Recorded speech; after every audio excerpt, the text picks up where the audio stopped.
முதற்கண் இறைவனுக்கு நன்றி. இறை அன்பில் இணைய குழுவில் இருக்கும் அன்பு சகோதரிகளே, சகோதரர்களே,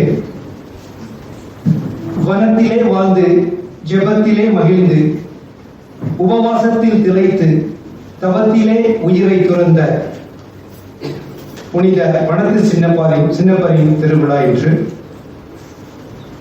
நியூ பிம்பிள்டன் மக்களின் பாதுகாவலனாக திகழும் புனித வனத்து சின்னப்பரின் திருவிழா திருப்பலியில் பங்கேற்று ஜெபிக்க வந்திருக்கும் உங்கள் அனைவரையும் கிராம மக்கள் சார்பாக வருக வருக என வணங்கி வாழ்த்தி வரவேற்கிறோம்.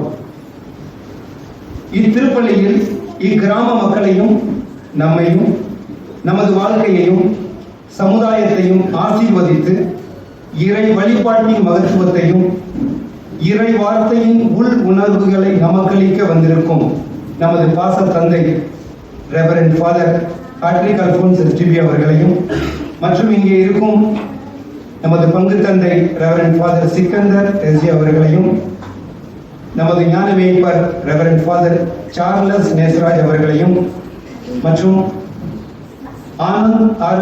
Reverend father Anand Arokiasamy SDB அவர்களையும்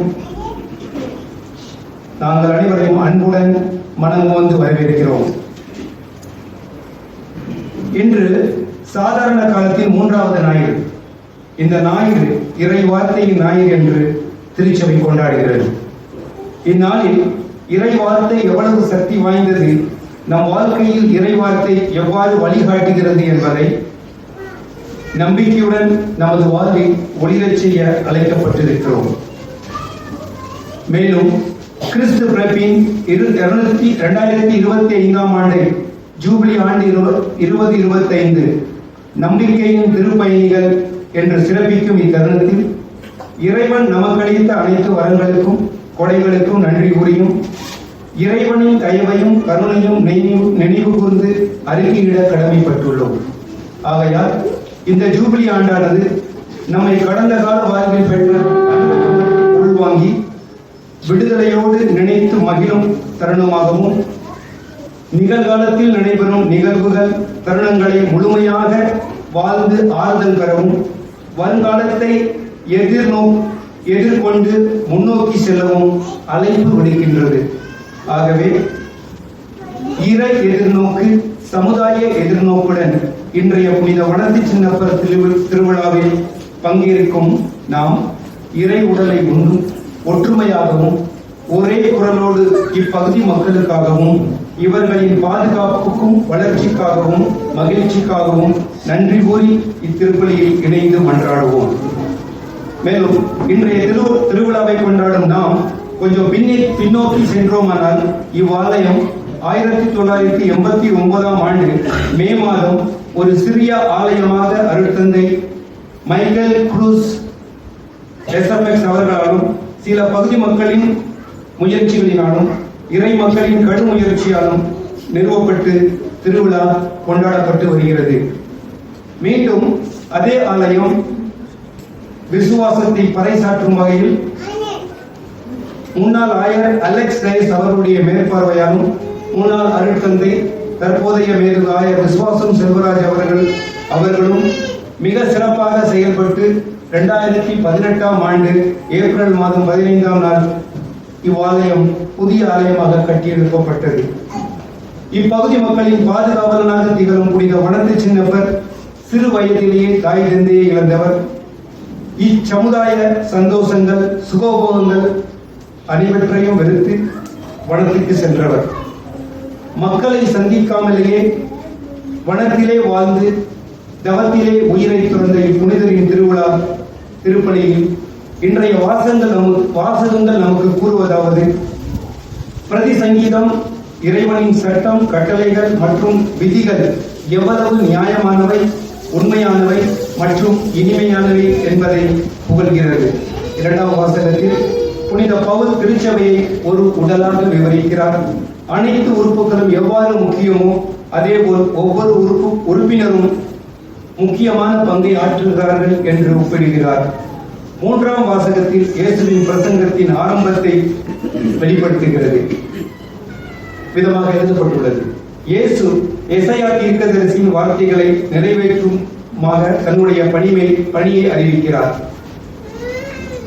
இன்று நாம் புனித வனத்து சின்னப்பர் செயின்ட் பால் தி டெசர்ட் திருவிழாவை உற்சாகமாக கொண்டாடும் வேளையில் தம் இளம் வயதிலே வனத்திற்கு சென்று இரவு பகலும் ஜெபத்தினாலும் உபவாசத்தினாலும் தனிமையினாலும் தனக்கு கிடைத்த மன மகிழ்ச்சிகளையும் மன நிறைவினையும் மேலாக நன்மைகளை தமது அனுபவத்தில் கண்டு உலகத்தை துறந்து வாழ்ந்த இவரை பின்பற்றி இப்பகுதியில் வாழ் மக்களுக்காகவும் நமக்காகவும் உலக அமைதிக்காகவும் பிறரன்பில் திளைத்திடவும் உதவும் உள்ளம் படைத்தவர்களாகவும் இறைவார்த்தை ஞாயிறு திருப்பலியில் பங்கேற்று புனித வனத்து சின்னப்பர் வாயிலாக நமது ஆண்டவராகிய இறைவனிடம் மன்றாடுவோம். அனைவரும் வருக, இறை ஆசி பெறுக. தந்தை மகன் தூயாவியாரின் பெயராலே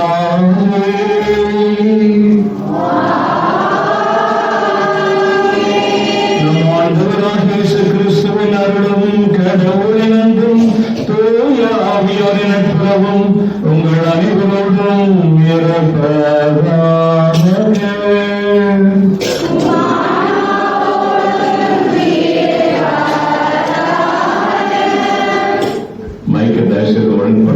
எனக்கு பிரசங்கம் வராது, புஸ்தகையே வராது, எனக்கு மைக் வேலை செய்யணும்னா எனக்கு கை கால் ஓடாது. கொஞ்சம் தயவு செய்து ஏதாவது ஒழுங்கு பண்ணுங்க. ஓகே, அல்லது நான் பெரும் மகிழ்ச்சி கொள்கிறேன். ஏனென்றால் அந்தமானிலே அடிக்கடி சொல்வதுண்டு, அந்தமானிலே காலெடுத்து 3வது நாளே இங்கே உள்ள சிற்றாலயத்தில் தான் நான் 8 நாட்கள் தங்கி தனிமையாக வனத்து சின்னப்பரை போலவே 8 நாட்கள் தனியாக இருந்து என்னுடைய தியானத்தை செய்தேன். ஆக இந்த மண்ணோடு எனக்கு மிக நெருங்கிய தொடர்பு. ஆயர் அன்று யாரோ எங்க இடத்துல சொல்லுவா, அங்கே எங்க ப்ரொவின்ஷியல் சொல்லும்போது இந்த மண்ணின் மைந்தர் என்றே சொல்லிவிட்டார் என்னை. உண்மையில் அது போலத்தான் உணர்வு எனக்கு. ஆகவே இந்த திருப்பலியை உங்களோடு இணைந்து கொண்டாடுவதில் பெருமகிழ்ச்சி கொள்ளுகிறேன். நான் சொல்ல வேண்டிய பிரசங்கத்து பாயிண்ட் எல்லாம் பீட்டர் ஆரோக்கியசாமி ஏற்கனவே சொல்லிட்டாரு. அதனால முன்னுரை பேர்ல பிரசங்கமே வச்சுட்டாரு. அதனால நான் எதுவும் முன்னுரை வழங்கவில்லை. அழைக்கிறேன் உங்கள் அனைவரையும் இந்த அன்பின் திருப்பலியிலே தகுதியுடன் பங்கேற்கும் பொருட்டு நீங்கள் பவுல் அடிகளாரை, அதாவது வனத்து சின்னப்பரை சிறப்பாக கொண்டாட வந்திருக்கலாம். ஆனால் இது ஞாயிறு திருப்பலி, நன்றி திருப்பலி. வனத்து சின்னப்பரை போல ஆண்டவருக்கு உகந்தவராய் வாழ மனைக்கும் அந்த முனைப்பினால் இந்த திரு கொண்டாட்டமும் இந்த கொண்டாட்டத்தின் விளைவாக நாம் வாழ்விலே வாழ்வாங்கு வாழ வேண்டும், பிறரை வாழ வைத்து மகிழ வேண்டும் என்று வரம் வேண்டி இந்த திருப்பலில் பங்கு கொள்ளும் நாம் இதை தகுதியுடன் நிறைவேற்றும் பொருட்டு நம் பாவங்களை குற்றம் குறைகளை ஏற்போம், மனம் வருந்துவோம், மன்னிப்பு வேண்டுவோம்.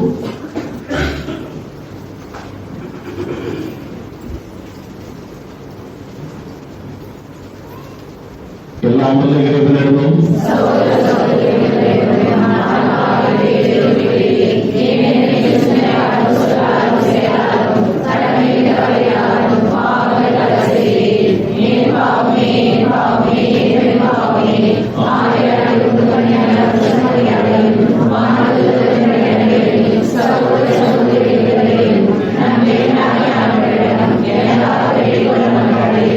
எல்லாம் வல்ல இறைவன் நம் மீது இரக்கம் வைத்து நம் பாவங்களை மன்னித்து நம்மை நிறைவான வாழ்வுக்கு அழைத்துச் செல்வாராக.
இறைவா, எங்கள் உலகமையில் ஒருமிப்பின் வரையில் நாங்கள் நடக்க உம் புனிதர்களின் எடுத்துக்காட்டையும் பாதுகாவலையும் அளித்தீரே.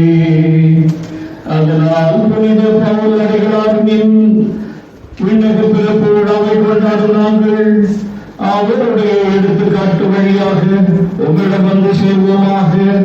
உம்மோடு தூய ஆவியாரின் ஒன்றைப் போல் இறைவனாய் என்றென்றும் வாழ்ந்து ஆட்சி செய்கின்ற எங்கள் ஆண்டவரும் உம் திருமகனுமாகிய இயேசு கிறிஸ்து வழியாகவே உம்மை மன்றாடுகின்றோம்.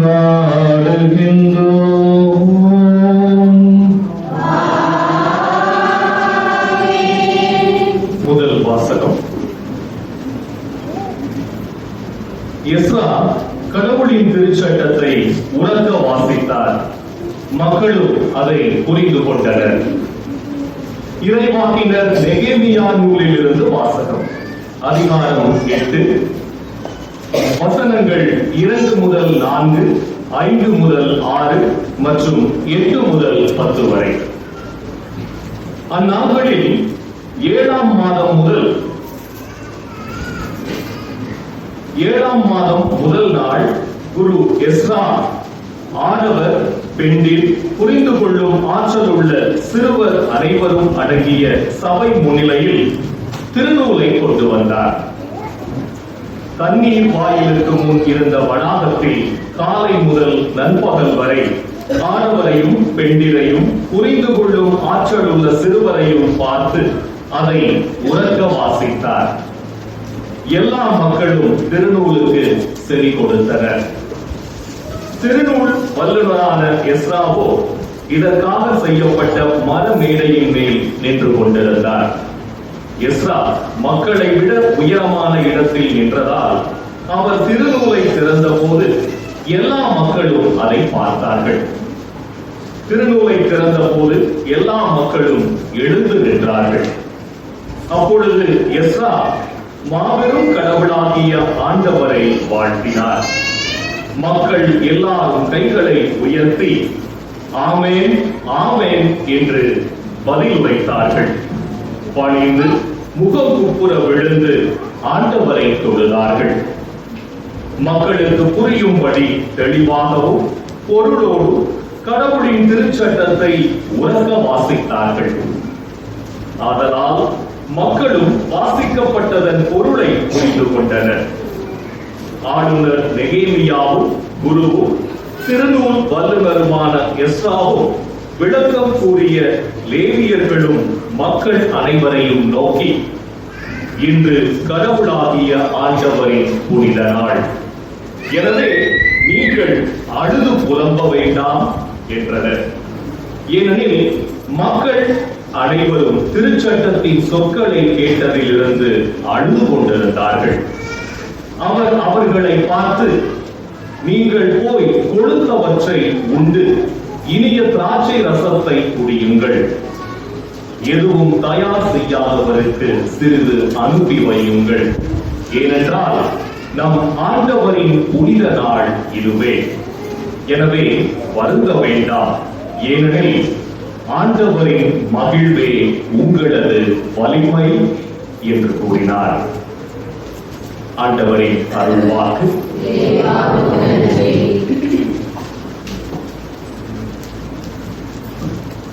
இலக்காலை பொழுதே என்னிடம் வாருமே, இளங்காலை கதிரே என் நகம் சேருமே.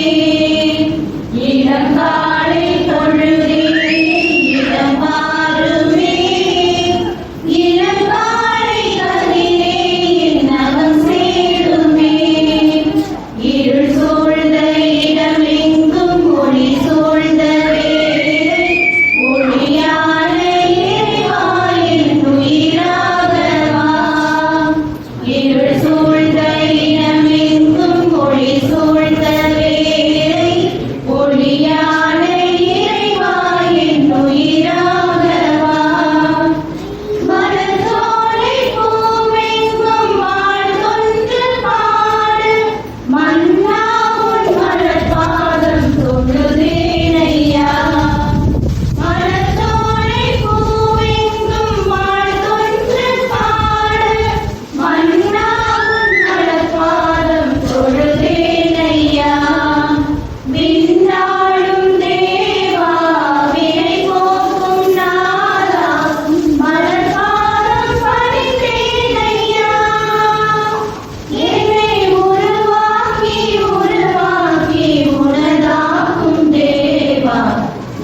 உன்னோடு நான் வாழும் காலம் எண்ணில் இனிதான சுகம் சேர்ந்த நேரம் இளங்காலை முழுவெங்கும் ஒரு சூழ்ந்த வேலை மொழியான இறைவானின் உயிராகவா இருள் சூழ்ந்த இடமெங்கும் மொழி சூழ்ந்த வேலை ஒளியான இறைவாயின் உயிராகவா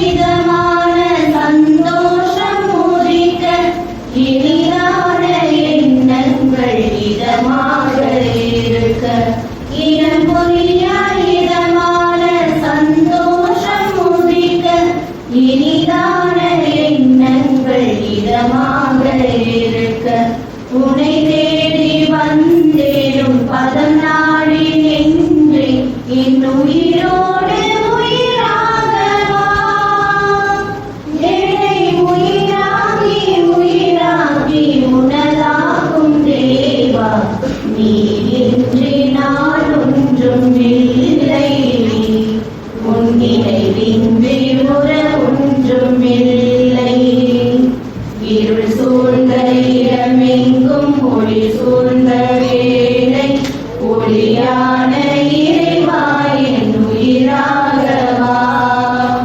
இருள் சூழ்ந்த இடமெங்கும் ஒளி சூழ்ந்த வேளை ஒளியான இறைவாயின் உயிராகவா இளங்காலை பொழுதே என்னிடம் வாருவே இளங்காலை கதிரே என் நகம் சேருமே இளங்காலை பொழுதே என்னிடம் வாருமே இளங்காலை கதிரே என் நகம் சேருமே.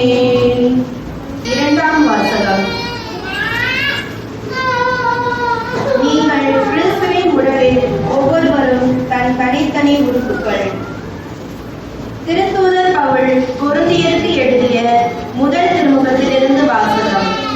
அதிகாரம் 12 இறைவசனங்கள் 12 30 முடிய.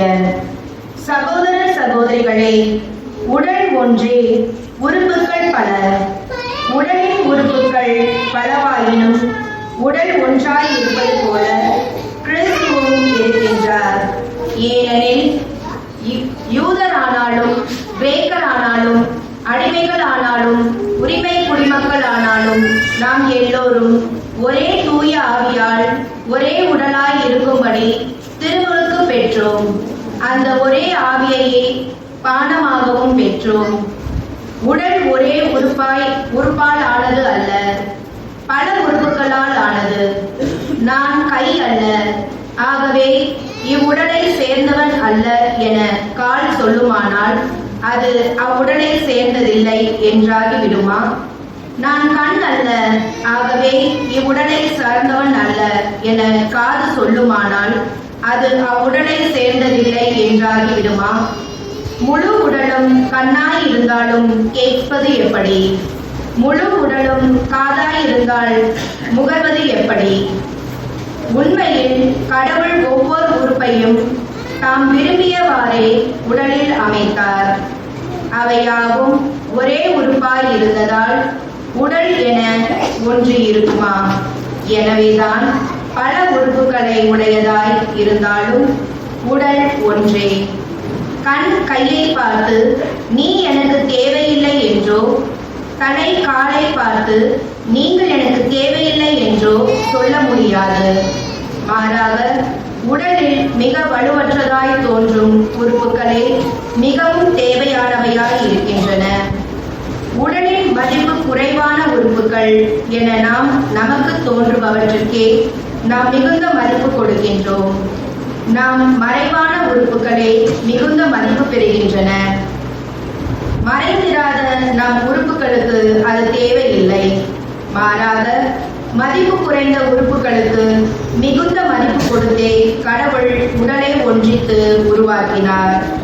உடலில் பிளவு ஏற்படாமல் ஒவ்வொரு உறுப்பும் மற்ற உறுப்புகளின் மீது ஒரே வித கவலை கொள்ள வேண்டும் என்றே இப்படி செய்தார். ஓர் உறுப்பு துன்புற்றால் அதனுடன் மற்றெல்லா உறுப்புகளும் சேர்ந்து துன்புறும். ஓர் உறுப்பு பொறாமை பெற்றால் அதனுடன் மற்ற எல்லா உறுப்புகளும் சேர்ந்து மகிழ்ச்சி பெறும். நீங்கள் கிறிஸ்துவின் உடல், ஒவ்வொருவரும் அதன் தனித்தனி உறுப்புகள்.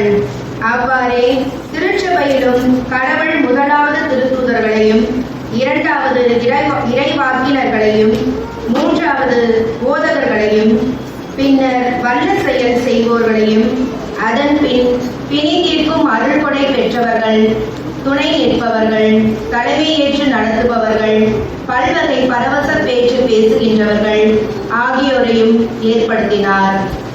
எல்லோருமே திருத்தூதர்களா? எல்லோருமே இறைவாக்கினர்களா? எல்லோருமே போதகர்களா? எல்லோருமே வல்ல செயல் செய்பவர்களா? இல்லை. எல்லோருமே பிணி தீர்க்கும் அருள்கொடையை பெற்றவர்களா? எல்லோருமே பரவச பேச்சு பேசுகின்றவர்களா?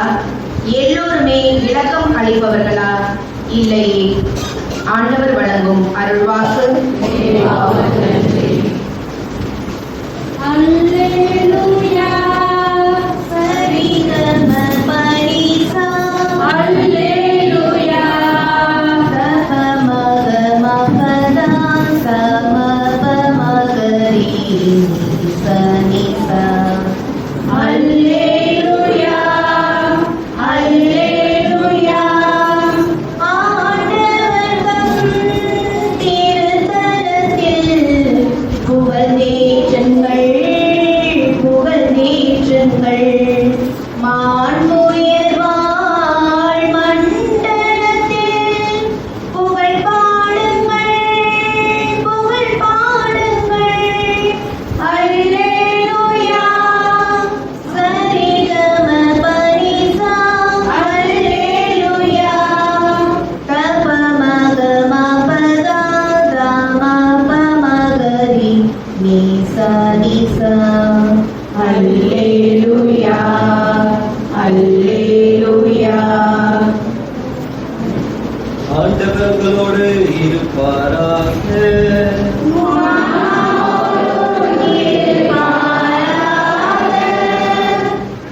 லூக்கா எழுதிய தூய நற்செய்தியிலிருந்து வாசகம்.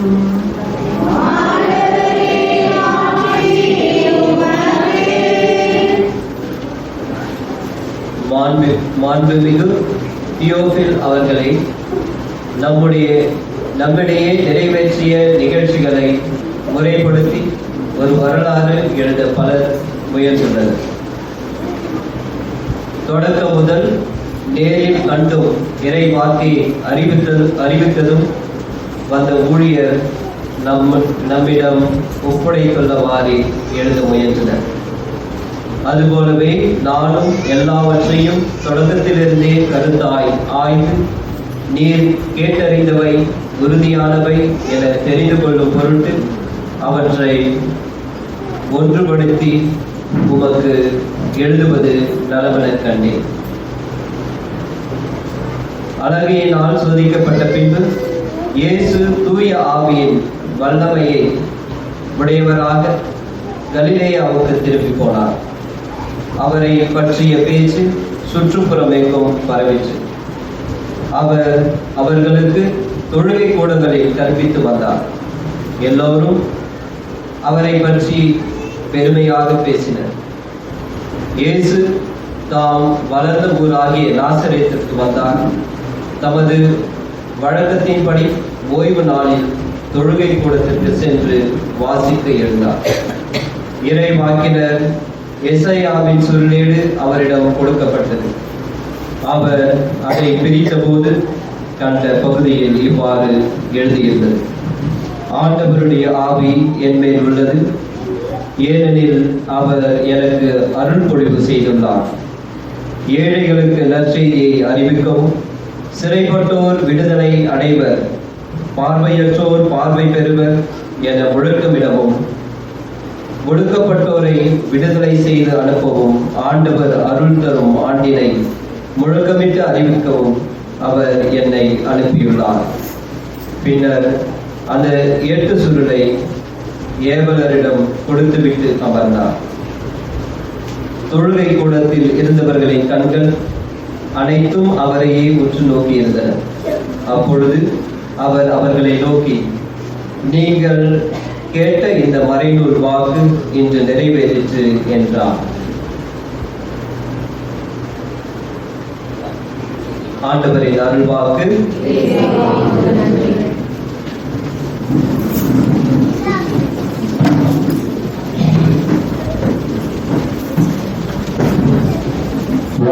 தமிழன்னை தாளாட்டும் அந்தமான் தீவு வாழ் மங்கா புகழன்னை தமிழன்னையின் தமிழ் செல்வங்களே, வெற்றி நகரம் விஜயபுரம், வெற்றி நகரம் மறை மாவட்ட தமிழ் கத்தோலிக்க சகோதர சகோதரமே, குறிப்பாக பெங்களூரில் வாழும் என் சகோதர சகோதரிகளே, உங்கள் அனைவருக்கும் திருநாள் நல்வாழ்த்துக்களோடு எனது சிற்றுரையை மறையுரையை ஆரம்பிக்க வருகிறேன். உங்கள் அனைவருக்கும் என் அன்பார்ந்த வணக்கங்கள், வாழ்த்துக்கள். இன்று நாம் திருச்சபை வரலாற்றிலே முதல் துறவி என்று கருதப்படுபவராகிய வனத்து சின்னப்பரின் விழாவை கொண்டாடி மகிழ்ந்து கொண்டிருக்கிறோம். நான் சிறு பருவம் தொட்டே வனத்து சின்னப்பன் பக்தியிலே வளர்க்கப்பட்டவர். எனது தாய் தோட்டத்து வாசற்படியை திறந்தாலே வயல் நடுவிலே ஒரு கற்றூணிலே சிலுவை நட்டு வைத்திருந்தார், நிறுவி வைத்திருந்தார். காலையில் நடு வீட்டிலே இருக்கும் திருச்சுருவ மாடத்தை பார்த்து ஜெபங்கள் முடித்துவிட்டு நாங்கள்லாம் படுத்திருக்கோம். ஜெபம் முடித்துவிட்டு தோட்டத்து வாசற்படியை திறந்தவுடன் நேரிலே அந்த கற்றூனை பார்த்து அங்கே நிறுவப்பட்டிருக்கிற அந்த வனத்து சின்னப்பர் பெயரால் நிறுவப்பட்ட அந்த சிலுவை பார்த்து வணக்கம் செய்து மரியாதை செய்து எங்கள் அனைவருமே நாங்கள் ஒரு வயல் நடுவிலே வீட்டை கட்டி என் தாத்தாவுக்கு ரொம்ப நன்றி சொன்னோம். வயல் நடுவிலே வீட்டை கட்டி வைத்திருந்தார். ஊருக்கு வெளியே வயல் நடுவிலே மிக ரம்மியமாக இருக்கும், அழகாக இருக்கும். ஆகவே அங்கே பலவித ஜீவராசிகள் வந்து எங்களுக்கு தொல்லை கொடுக்கலாமோ, பாம்பு, புறா, கொல்லி ஏதாவது வந்து தொல்லை கொடுக்குமோ என்று பயந்து எங்களை ஒப்பு கொடுத்திருந்தார். சொன்னார்கள் கூட, உங்கள் கண்ணில் படும் பாம்பு அல்லது கொடிய விலங்கு ஏதாவது உங்கள் கண்ணில் படும், ஆனால் உங்களுக்கு தீங்கு நேராது, உங்கள் அனைவரையும் வனத்து சின்னப்பரிடம் ஒப்படைத்திருக்கிறேன் என்று சொன்னார். நம்புவீர்களா? 3 ஆண்டுகளுக்கு முன்னாக டொம்போஸ்கோ ஃபீஸ் 31 ஜனவரி அன்று நான் எனது அலுவலகத்தில் உட்கார்ந்து ஒரு டைப் பண்ணி கொண்டிருந்தேன் லேப்டாப்ல. தலையை சிறிது தூக்கி பார்த்து ஒரு வார்த்தைக்காக தேடிக்கொண்டு டைப் பண்ணும்போது ஒரு வார்த்தைக்காக தேடிக்கொண்டு பார்த்திருக்கும் போது என் காலில் இருந்து ஒரு 3 அடி தூரத்தில் இருந்து ஒரு ராஜநாகம் படுத்திருந்தது. உங்களுக்கு எத்தனை பேருக்கு சொல்லியிருக்கேன்னு தெரியாது. ஒரு ராஜநாகம் என் காலில் இருந்து 3 அடி. இந்த பக்கம் லெப்ட்ல போனா என்னுடைய வாசப்படி, என்னுடைய ரூமுக்கு போற வாசப்படி, கதவு இல்லாத திரை இல்லாத வாசப்படி. எனக்கு தெரியாமல் அது அங்கே போயிருந்தால் இரவில் எனக்கு தீங்கு நேர்ந்திருக்கலாம். நான் தலை தூக்கி பார்க்கிறேன், அப்படியே உறைந்து நிற்கிறது. ஆனால் வால் வெளியே நிற்கிறது. கால் பக்கம் 3 அடியில தலை, வெளியில வால். இயேசுவே அப்படின்னா கத்த முடிஞ்சது. வேர்த்து கொட்டது எனக்கு. துடிச்சு எழுந்தேன். இயேசுவே கத்தன, அது கத்தன வேகத்தில் ஓடி போய் அது கிட்ட போய் விழுந்தேன். மறுபடியும் இயேசுவின் கத்தன. 3வது முறை இயேசுவின் கத்தும்போது அது வால் மட்டும்தான் தெரிஞ்சது. பின்னால வனத்துறையினர் வந்து அதை பிடித்து சென்றார். என் தாயார் சொன்னது நினைவுக்கு வந்தது. நானே கூட இரவு தூக்கம் இல்லாமல் என் வீட்டிலே கிராமத்திலே மேலும் மெத்தப்படியில் இருக்கும்போதெல்லாம் கீழே அப்பாவெல்லாம் தரையில் படுத்திருப்பாங்க, இல்லை கட்டில் மேலே படுத்திருப்பாங்க. வீட்டு முன்னால் இருக்க களத்தில், நெல் அடிக்கிற களத்தில் பாம்புலாம் அவங்க தாண்டி போயிட்டு இருக்கோம். நான் மேலேருந்து பார்த்துட்டு இருப்பேன். என் தாயார் அவ்வளவு மனத்து சின்ன பக்தி வைத்து ஒரு சேவல் ஒன்றை வளர்ப்பார்கள். அதை ஆண்டோடு அந்த பணத்து சின்னப்பருக்கு நேர்ந்த சேவலை ஒரு நாள் அடித்து ஏழைகளுக்கு ஒரு 15 குடும்பங்களுக்காக சாப்பாடு போடுவாங்க. இதெல்லாம் ஒரு சின்ன பருவத்திலேருந்து பார்க்கும்போது எனக்கும் ஒரு எரியாமல் பணத்து சின்னப்பர் மேலே ஒரு பக்தி. அதுவும் என்னை அந்தமான் காட்டுக்கு போறீங்களே, கொஞ்சம் ஜாக்கிரதை இருங்கன்னு சொன்ன அம்மா. அதே போலதான் நடந்தது. நான் மத்தூராவிலே வாழ்ந்த காலத்திலே ஒரு மர வீட்டில், பர்மீஸ் மர வீட்டில் வாழ்ந்தேன். அந்த மரத்தில் இருக்கிற கேப்ல டெய்லி நைட்டு எனக்கு விருந்தாளி வருவாங்க. பாம்பு, அது பூரா டெய்லி இருக்கும். என் பெட்டு பக்கத்தில் ஒரு மூங்கில் குச்சியில் இந்த கரும்பு தண்டி ஒன்று வச்சிருப்பேன், டார்ச் வச்சிருப்பேன். காலை வைக்கிறதுக்கு முன்னால் சுற்றி டார்ச் அடித்து அது லைட் போட்டு இருக்கவங்க பார்த்தா ஏதாவது ஒன்று இருக்கும். அங்கே இல்லைன்ற தைரியத்தில் பாத்ரூம் போனால் அங்கே காத்திருக்கும். அம்மா சொன்னது நினைவுக்கு வருகிறது. ஆனால் இதெல்லாம் ஒரு சின்ன எளிய நிகழ்வுகளாக இருக்கலாம். அதில் எங்கே எடுத்து செல்கிறது பாருங்கள். என்னையும் என்னை சார்ந்தோரும் உங்களையுமே இந்த பகுதி நீங்கள் ஜங்கில் தான் நம்ம வாழ்றதெல்லாம். ஆக நம்மை வனத்து சின்னப்பர் முதல் துறவி என்று போற்றப்படுகின்ற வனத்து சின்னப்பர் இங்கே அழைத்து செல்கிறார். நம்மை கிறிஸ்தவ நெறியிலே எங்கே அழைத்து செல்கிறார், அதை தான் சிந்திக்க வேண்டும். இந்த பாம்பு பள்ளியிலிருந்து காப்பாற்ற, பூச்சியிலிருந்து காப்பாற்றுறாருன்றதுக்காக, ஆனால் என்ன தன் வாழ்க்கையினால் என்ன சொல்ல விரும்புகிறார்? நான் முன்னதாகவே குறிப்பிட்டேன் முதல் துறவி என்று. ஆக அவர் ஏன் இத்தகைய துறவிகள் உங்களுக்கு நினைவு சொல்ல விரும்புகிறேன். கொஞ்சம் பாருங்க, பாருங்க, வெளியில் கூட அப்படியே சைடில் அடிச்சு பண்ணலாம்.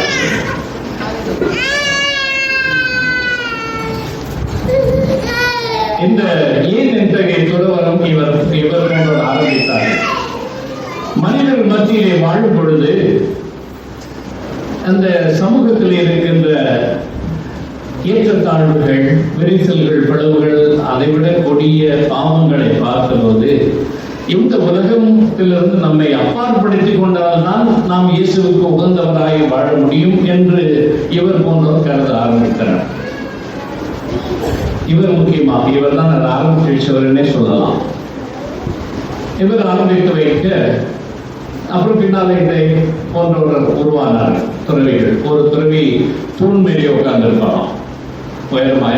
இந்த உலகத்துல மண்ணில் கூட வாழக்கூடாது, இந்த உலகம் மோசமான உலகம், தூண் மேல உட்கார்ந்து இருப்பாராம். ஒரு துறவி கற்புக்கு எதிராக சோதனை வந்தா, உடல்ல கற்புக்கு எதிராக சோதனை வந்தா முள்ளுல போய் பரவலுவாராம். இப்படியெல்லாம் வாழ்ந்து இருக்கிறார்கள் துறவிகள். அதாவது இந்த உலக நாட்டங்கள், இந்த உலக உடல் நாட்டங்கள், இச்சைகள், இவற்றையெல்லாம் துறந்து வாழ வேண்டும் என்றால் தூரத்திலே போக வேண்டும், அகன்று இருக்க வேண்டும், சமுதாயத்திலிருந்து அகன்று இருக்க வேண்டும், நம்மை தூரப்படுத்திக் கொள்ள வேண்டும், தனிமைப்படுத்திக் கொள்ள வேண்டும் என்றுதான் இந்த துறவரமே ஆரம்பித்தது இவர் போன்றவர். ஆனால் பின் காலத்திலே துறவர மடங்கள் ஆரம்பித்தன, துறவர சபைகள் ஆரம்பித்தன. வத்திக்கான் சங்கத்திற்கு பிறகு துறவர சபைகளிலே சிறிது மாற்றம் ஏற்பட்டது. இன்றும் சில துறவர சபைகள் 4 சுவர்களுக்குள் அடைபட்டவர்களாக இருக்கிறார்கள். நான் கூட நமது முன்னாள் ஆயரிடம் கேள்வி கேட்டேன், ஒரு கார்மல் சபையை கொண்டு வாங்கல, அவங்க நமக்காக எப்பொழுது ஒவ்வொரு டைசிஸ்லும் பிஷப்புங்க விரும்புகிறார்கள். இந்த 4 சுவருக்குள்ள இருந்து எப்பொழுதுமே ஜெபம் செய்கிற மடங்கள் இருக்கின்றனவே. அவர் தஞ்சாவூர் பார்த்துருக்கீங்களா, சிஸ்டர் ரோசி எல்லாம் பார்த்துருக்கீங்களா? அதாவது அந்த மடம் 5 காரியங்களை அனுபவிக்கிறார் ரோசி. நல்லா பல தடவை பார்த்துருக்கேன், அவங்க சந்திச்சிருக்கேன். அந்த மாதிரி மடங்கள் எல்லாம் இருக்குன்னா அதுக்கு ஒரு மடங்கள் கொண்டு வாங்கல. இங்கே நமக்காக அவர்கள் ஜெபித்து கொண்டே இருப்பார்கள். இந்த மறை மாவட்டத்திற்கு நல்லது என்று கூட நான் முன்னாள் ஆயருக்கு ஒரு பரிந்துரை செய்திருக்கிறேன். யாராச்சும் இடம் இருக்கு, அங்கே வைக்கலாமே அப்படின்லாம் பரிந்துரை செய்திருக்கிறேன். ஆனால் இன்றைய வத்திக்கான் சங்கத்திற்கு பிறகு துறவரத்தை மக்களை நாடிய துறவரமாக இருக்க சொல்லுகிறது. 4 சுவர்களுக்கு வெளியே வந்து மக்கள் மத்தியிலே வாழ்ந்து துறவரத்தின் அர்த்தம் என்ன? துறவரம் என்பது எதிர்நோக்கின் வாழ்வு, இறைவனை சார்ந்த வாழ்வு. இறைவனை சார்ந்து இருக்க வேண்டும் என்றால் இந்த உலகத்தை சார்ந்து இருக்கக்கூடாது என்ற அடிப்படையான கருத்து தான் பவுல் புனித வனத்து சின்னப்பர் போன்றோரை உலகத்தை விட்டு அகன்று இருக்க சொன்னது. ஆனால் இன்று வத்திக்கான் சங்கத்திற்கு பிறகு நாம் அழைக்கப்பெறுவது என்ன? இந்த துறவர சபைகள் கூட எதிர்நோக்கின் திருச்சபையாக இருக்க வேண்டும், சமூகமாக இருக்க வேண்டும். நமக்கு வானக வாழ்வு என்று ஒன்று இருக்கிறது, விண்ணக வாழ்வு. நமது வாழ்வு இன்றைய உலக வாழ்வு அழிவுபடுவதில்லை, இன்றைய உலக வாழ்வு மோசமானதில்லை. ஆனால் விண்ணக வாழ்வு என்று ஒன்று இருக்கிறது. அந்த வாழ்வை நோக்கி பயணம் செய்கின்றவர்கள் நாங்கள் துறவிகள், அதற்கு சாட்சிகள் நாங்கள். உங்களை எங்கள் கரம் பிடித்து அழைத்து செல்ல வேண்டிய கடமைப்பட்டவர்கள் நாங்கள் என்று துறவிகள் வாழ இன்று வத்திக்கான் சங்கத்திற்கு பிறகு அழைக்கப்பட்டிருக்கிறோம். ஆகிய துறவு நிலை என்பதை இவரால் ஆரம்பித்தது, மருந்து சின்னப்பரால் ஆரம்பித்தது. இன்றைய காலகட்டத்தில் இந்த துறவர சபைகள் எல்லாம் நிறைய சகோதரிகளா இருக்காங்க. எதற்காக? நாங்கள் எதிர்நோக்கு வாழ்வை உங்களுக்கு சுட்டி காட்ட வேண்டியவர்கள். விண்ணகம் என்று ஒன்று இருக்கிறது, அதை சார்ந்தவர்கள் நாங்கள், அதற்கு சான்று பகிர்கின்றவர் நாங்கள். எங்களை பாருங்கள், எங்களோடு வாருங்கள், நாங்கள் உங்களை வழிநடத்துவோம் என்று சொல்ல கடமைப்பட்டவர்கள் நாங்கள் துறவிகள். அது அப்படி இருக்க இன்று அரங்கசாமி பின்றராக சொன்னாலே ஒவ்வொரு வாசகத்தின் மையங்களுக்கு ரத்தன சுருக்கமாக சொல்லிவிட்டார். இன்று நான் எப்பொழுதுமே ஞாபகப்படுத்துவேன், தமிழ் சமூகத்திலே திருப்பலி எல்லாம் எங்கேயுமே ஞாயிறு திருப்பலி நிகழ்த்தினால் முதல் வாசகத்தின் நற்செய்தியும் அதற்குள்ள தொடர்பையும் மையப்படுத்துவேன். அது இந்த சாமானிய கால இந்தியில் சொல்லுவாங்களே, இந்த சாமானிய கால வர வாரங்கள், இது 3வது வாரம். முதல் வாரம் நாம லூக்கா நற்செய்தியிலிருந்து வாசிச்சோம், கடந்த வாரம் தான் யோவான் நற்செய்தியிலிருந்து வாசிச்சோம், மறுபடியும் இன்று லூக்கா நற்செய்தியிலிருந்து வாசிக்கிறோம். ஆக முதல் வாசகம் எஸ்ரா திருநூலை எடுத்து ஆண்டவரின் வார்த்தையை எடுத்து அறிவிக்கிறார். நற்செய்தியை ஆண்டவர் இயேசு அதே போல் தன்னுடைய ஊருக்கு வந்து நற்செய்தி இறைநூலை எடுத்து கொடுக்கப்பட்ட வாசகத்தை எடுத்து வாசித்து அதை சொந்தமாக்கி கொள்கிறார், தனதாக்கி கொண்டு எனக்காகவே எழுதப்பட்ட வாசகம் என்று சொல்வதை போல உறுதியாக சொல்லுகிறார், பெருமையோடு சொல்லுகிறார் என்று கூட சொல்லலாம். ஆக இறை வார்த்தை முதல் வாசகத்தில் பாருங்க, ரொம்ப அருமையா சொல்லப்பட்ட இறை வார்த்தைக்கு நெகிழ்ந்து போனாங்களாம், கைத்தொடுக்கி ஆமேன் ஆமேன் என்று சொன்னார்களாம். இறை வார்த்தையை நீங்க மகிழ்ச்சியா இருக்க வேண்டிய அந்த வாசகத்தில் சொல்ற மகிழ்ச்சியா இருங்க. ஏன்? உங்களுக்கு இறை வார்த்தை வல்லமை இருக்கிறது. அந்த வார்த்தையின் வல்லமையை எஸ்ரா சொல்லும் போது, எஸ்ராவை சார்ந்தவர்களும் விளக்கம் சொல்லும் போது என்ன சொல்லுகிறார்கள்? மகிழ்ச்சியா இருங்க. ஆண்டவரின் வார்த்தை நமக்கு வல்லமையாக இருக்கும் போது நீங்கள் ஏன் துன்புற வேண்டும்? ஏன் கலக்கம் வர வேண்டும்? கலக்கம் வேண்டாம், மகிழ்ச்சியா இருக்கிற முதல் வாசகம். நற்செய்தியை ஆண்டவர் இறை வாக்கின எஸ்ஐயா நூலிலிருந்து வாசித்து அந்த இடத்துக்கு போயிருக்கீங்களா? யாராவது புரியுது? நீங்க போயிருக்கீங்கன்னு நினைக்கிறேன். சில பேர்லாம் போயிருக்காங்க, எனக்கு தெரிஞ்சவங்க சில பேர். இயேசு வாழ்ந்த பூமிக்கு போயிருந்தவங்களை பற்றி சொல்றேன். நான் போயிருக்கிறேன். இந்த சினகாக் என்று சொல்வார்களே, கூட்டம், அதாவது யூதர்கள் கூடுகின்ற ஜெப கூட்டம், அங்கே எங்கே இருந்ததோ அந்த இடத்துக்கு நான் போய் நிறைய புகைப்படங்கள்லாம் எடுத்திருக்கேன். அதுக்கு நேரத்தில் தான் ராயப்பருடைய மாமியார் வீடு. இவ்வளவு வயதுக்கு செவர் இருக்கும். அந்த மாமியார் வீட்டிலிருந்து பார்த்தா அங்கே நல்லா இயேசு இருந்த அந்த ஜெபக்கூடம், என்று நாம் நற்செய்தியை பார்க்கின்ற ஜெபக்கூடம் இருக்கும். இயேசு அங்கிருந்து எப்படி பேசியிருக்கிறார்? பீட்டர் தன்னை முதலாக அழைத்த ராயப்பருடைய, தான் திருச்சபையின் தலைவராக நியமிக்க போகிற ராயப்பருடைய மாமியார் வீடு. அந்த மாமியாரை புதுமையினால் எழுப்பியிருக்கிறார், நலம் குன்று இருந்த போது. ஆக இந்த இடம் அருமையான இடம், நல்ல தோற்றம், நல்ல எடுப்பா இருக்கும், அமைதியா இருக்கும், குன்றில் இருக்கும். ஆக அங்கிருந்து இயேசு இத்தகைய வார்த்தையை அறிவிக்கும் போது, நான் எதற்காக திருமுழுக்கு பெற்றேன்? திருமுழுக்கு பெற்றதை நான் ஏழை எளியோருக்கு நற்செய்தியாக விடுதலை வாழ்வை கொண்டு சேர்க்க, அடிமைத்தனம் இருக்கவே கூடாது. யாருடைய மனதிலும், முதல் வாசகத்தில் கேட்டது போல, யாருடைய மனதிலும் கலக்கம் இருக்கக்கூடாது. நான் மகிழ்ச்சி நற்செய்தியை கொண்டு வந்தவன் என்று அழகாக சொல்லுகிறார். ஆகவே இதற்காகவே நான் அனுப்ப பெற்றேன், இதற்காகவே நான் திருமுழுக்கு பெற்றேன். திருமுழுக்கு பெற்று 40 நாள், அதாவது வாசகனுடைய ஒரு நற்செய்தி ஆரம்பமே கேட்டதில்லை இல்லையா? சாத்தானிடம் வழியாக சோதிக்கப்பட்ட பிறகு இயேசு தன் சொந்த ஊருக்கு வந்தார். இந்த நற்செய்தி கூட வழக்கமாக, அதாவது நோன்பு நாளிலே அவருக்கு வாசிக்க கொடுக்கிறார். ஆக இந்த சூழல் எதை சொல்லுகிறது? நமக்கு என்ன சொல்லுகிறது? நாமும் திருமுழுக்கு பெற்றவர்கள். திருமுழுக்கின் வாழ்க்கை நம்மை முதல் வாசகத்தில் கேட்டது போல கலக்கமற்றவர்களாய் வாழ செய்யக்கூடாது. திருமுழுக்கு பெற்றுவிட்டோம் என்ற உணர்வை இறை வார்த்தையின் வல்லமை வழிநடத்துகிற பரிசுத்த ஆவியின் வல்லமையால் இறை வார்த்தையால் வழிநடத்தப்படுகின்றவர்கள் நாம் என்று நம்பிக்கை இருக்கும். இதைத்தான் வத்திக்கான் சங்கம் அழகாக சொன்னது. மனித இதயத்தை மாற்றுவதற்கும் நம்மை மீட்பின் பாதையில் வழிநடத்தி செல்ல நம்மை ஞானமுற்றோரை ஆக்கும் வல்லமை பெற்றது இறை வார்த்தை. வத்திக்கான் சங்கத்திலிருந்து ஒரு வாக்கியம் இது. மனித இதயத்தை மாற்றுவதற்கும் நம்மை மீட்பின் பாதையில் வழிநடத்தி செல்ல நம்மை ஞானமுள்ளோராய் ஆக்கவும் ஆற்றல் கொண்டது இறை வார்த்தை. இது எங்கிருந்து? இது சொந்தமா சொல்ல வத்திக்கான் சங்கம் எங்கிருந்து சொல்லுகிறது? இன்னும் ரெண்டு நாள்ல திமுத்தி விழாவும் வருது. அந்த திமுத்தியருக்கு எழுதிய திருமுக 2ஆம் திருமுகத்தின் 3ஆம் அதிகாரத்திலே மிக அழகாக சொல்லுகிறார் பவுலடிகளார். நற்செய்தி அறிவிப்புக்காக நான் சிறைப்பட்டிருக்கிறேன். அவர் தன்னை ஒரு கைதி உலக நினைப்பார். இறை வார்த்தை அறிவிக்கும் பணின்னு சொல்லும்போது எனக்கு பெரிய பாரம் என் தோல்ல இருக்கு, பெரிய பாரம். இந்த இறை வார்த்தையை அறிவிக்காவிட்டால் எனக்கு ஐயோ கேட்டு பல இடத்துல சொல்லியிருக்காரு இல்லையா. இதற்காக இறை வார்த்தையை அறிவிப்பதற்காக நான் சிறைப்பட்டவர், கைதி போன்றவர். ஆனால் அழகா சொல்றார் பாருங்க, கடவுளின் வார்த்தையை யாரும் சிறைப்படுத்த முடியாது, கடவுளின் வார்த்தை யாரும் கட்டுப்படுத்த முடியாது, அதன் ஆற்றலே தனி என்று சொல்லிவிட்டு அடுத்து சொல்லுகிறாரே 3ஆம் அதிகாரத்தில் 14-15 வசனங்களிலே மிக முக்கியமான வசனம் இருந்தால் என்று வார்த்தையை வல்லமை பற்றி முதல் வாசகம் நற்செய்தியம் அமைந்திருக்கிறதாகவே இதை வலியுறுத்துகிறேன். நீ குழந்தை பருவம் முதல் திருநூலை கற்று அறிந்திருக்கிறாய். அது இயேசு கிறிஸ்து மீதுள்ள நம்பிக்கை உன்னை மீட்புக்கு வழிநடத்தி செல்லும் ஞானத்தை அளிக்க வல்லது. இதுதான் பார்த்தீங்கன்னா அப்படியே ஞானத்தை வலிக்க வல்லது காப்பி அடிச்சது. எங்கிருந்து? இந்த வசனம் தான் பவுலடிகளார் சொல்லுகிறார். நீ சின்ன பிள்ளை திருநூலை கேட்டு இருக்கிறாய், ஆனால் அது இன்று இயேசு கிறிஸ்து மீது உள்ள நம்பிக்கையால் உன்னை மீட்புக்கு வழி நடத்தும் ஞானத்தை அளிக்க வல்லது இது. அதை விட மிக அருமையாக இன்னொரு அர்த்தம் சுருக்கமா சொல்றார். என்னென்ன செய்கிறது இறைவா நம் வாழ்விலே?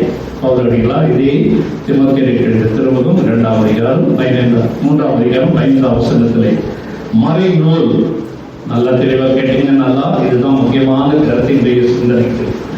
மறை நூல் அனைத்தும் கடவுளின் தூண்டுதலால் எழுதப்பட்டது. இறை வார்த்தை என்று ஏன் சொல்கிறோம்? இறைவனே சிலருக்கு இதை எழுது, இதை பிறருக்கு அறிவி என்று சொன்னது இந்த நாம் இப்போ கையில பிடிக்கிற பைபிள் மறை நூல். இந்த மறை நூல் இறைவனின் சொல்லாகும். ஏனென்றால் அவரே கடவுளையே தூண்டி இதை எழுத சொன்னது. இறைவனின் தூண்டுதலால் எழுதப்பட்டுள்ளது. அதை மறக்க கூடாது. இது இறை வார்த்தை. யாரோ பவுலடிகளார் எழுதியிருக்கலாம், ஆனால் இது இறை வார்த்தை. லூக்கா எழுதியிருக்கலாம், அது இயேசுவை பற்றி இயேசுவை சொன்ன நற்செய்தி, இயேசுவை பற்றிய நற்செய்தி, இயேசுவை சொன்ன நற்செய்தி. ஆக மறைநூல் அனைத்தும் கடவுளின் தூண்டுதலால் எழுதப்பட்டது.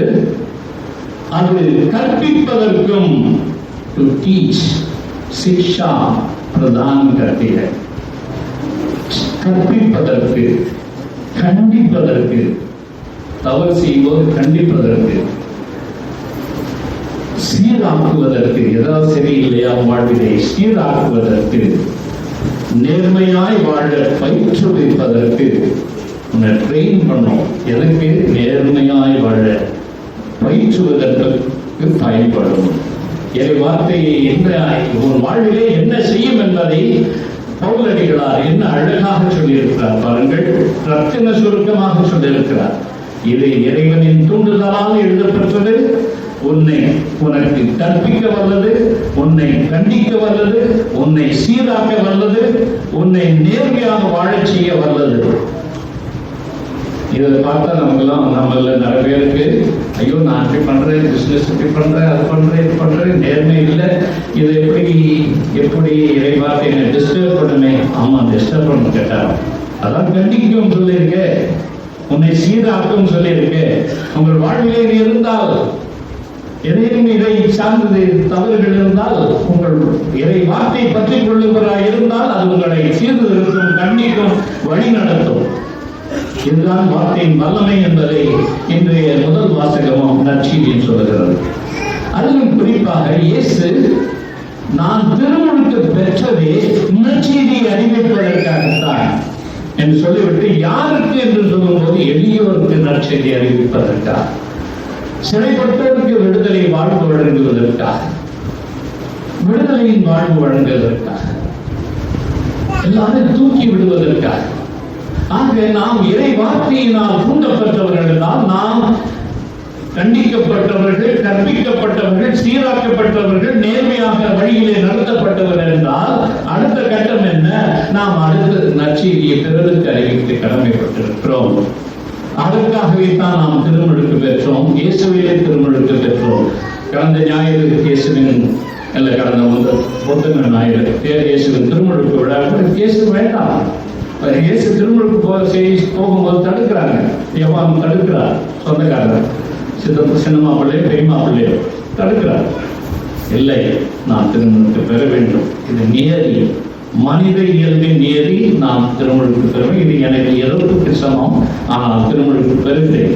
ஆனால் அந்த பெறுவதன் அர்த்தத்தை இன்று தன் சொந்த ஊரிலே மண்ணிலே காலெடுத்து இறை வாக்கிடர் எசியா நூலை படித்த பிறகு சொல்லுகிறார், இது என்னை சார்ந்த, இதுதான் எனது வாழ்க்கை என்று. இன்று அவருக்கே கூட அப்பதான் சொல்லுவேன், பரவாயில்லையே, நான் இவ்வளவு தேடல இருந்த 30 வருஷமா, இப்பதான் ஞானஸ்நானம் பெற்றேன். அதுக்கு முன்னால் ஒரு 12 வயசுல காணாமல் போனேன். அப்பாவுடைய வீட்டுல இருக்கேன்னு எனக்கு தோணுச்சு. ஆனா 18 வருஷமா ஒரு தேடலை கொண்டிருந்தேன்.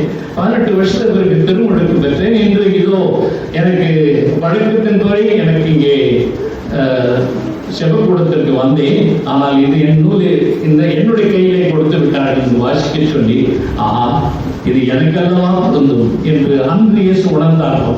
அன்று ஆலயத்தில் இருந்தவர், என் தந்தையின் ஆலயத்தில் இருக்கிறேன், ஏன் என்னை தேடினீர்கள் என்று பெற்றோருக்கு சொன்னவர் இன்று தனக்கே சொல்லிவிடுவார், ஆஹா, அந்த ஞானஸ்தான பேரு நீ இலுக்கா நட்சத்திரம் தான் படிச்சவன் தான்.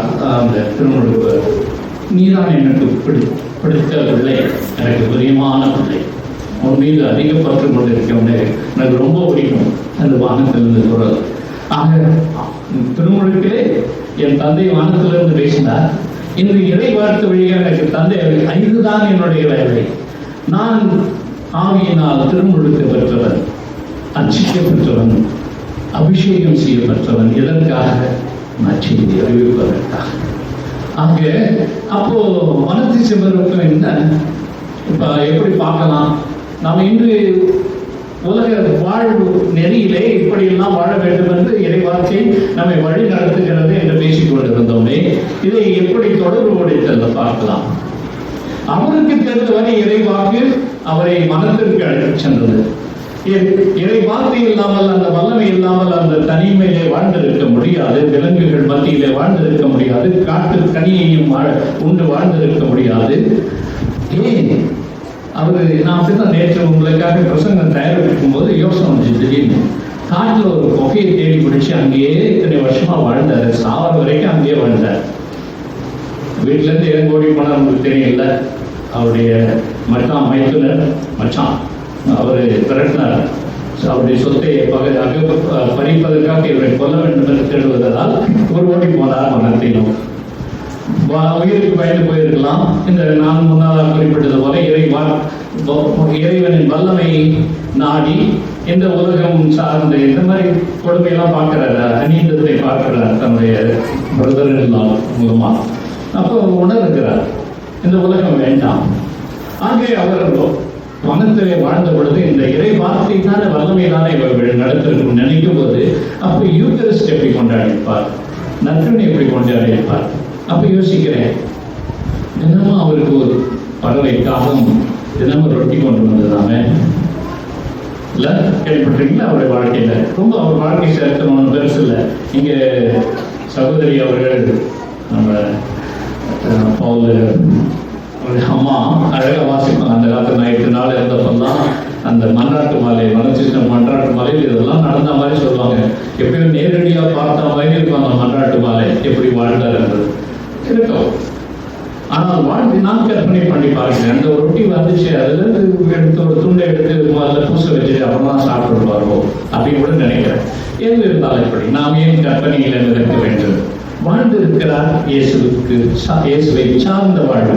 இன்னும் நமக்கு சொல்லப்படும், இயேசுவை சார்ந்த வாழ்வு வேண்டும் என்றால் இறை வார்த்தையின் வல்லமைக்கு அடிமைகளாக வேண்டும். பவுலடிகளா சொல்ல, இறை வார்த்தை என்னை அடிமையாக்கி விட்டது.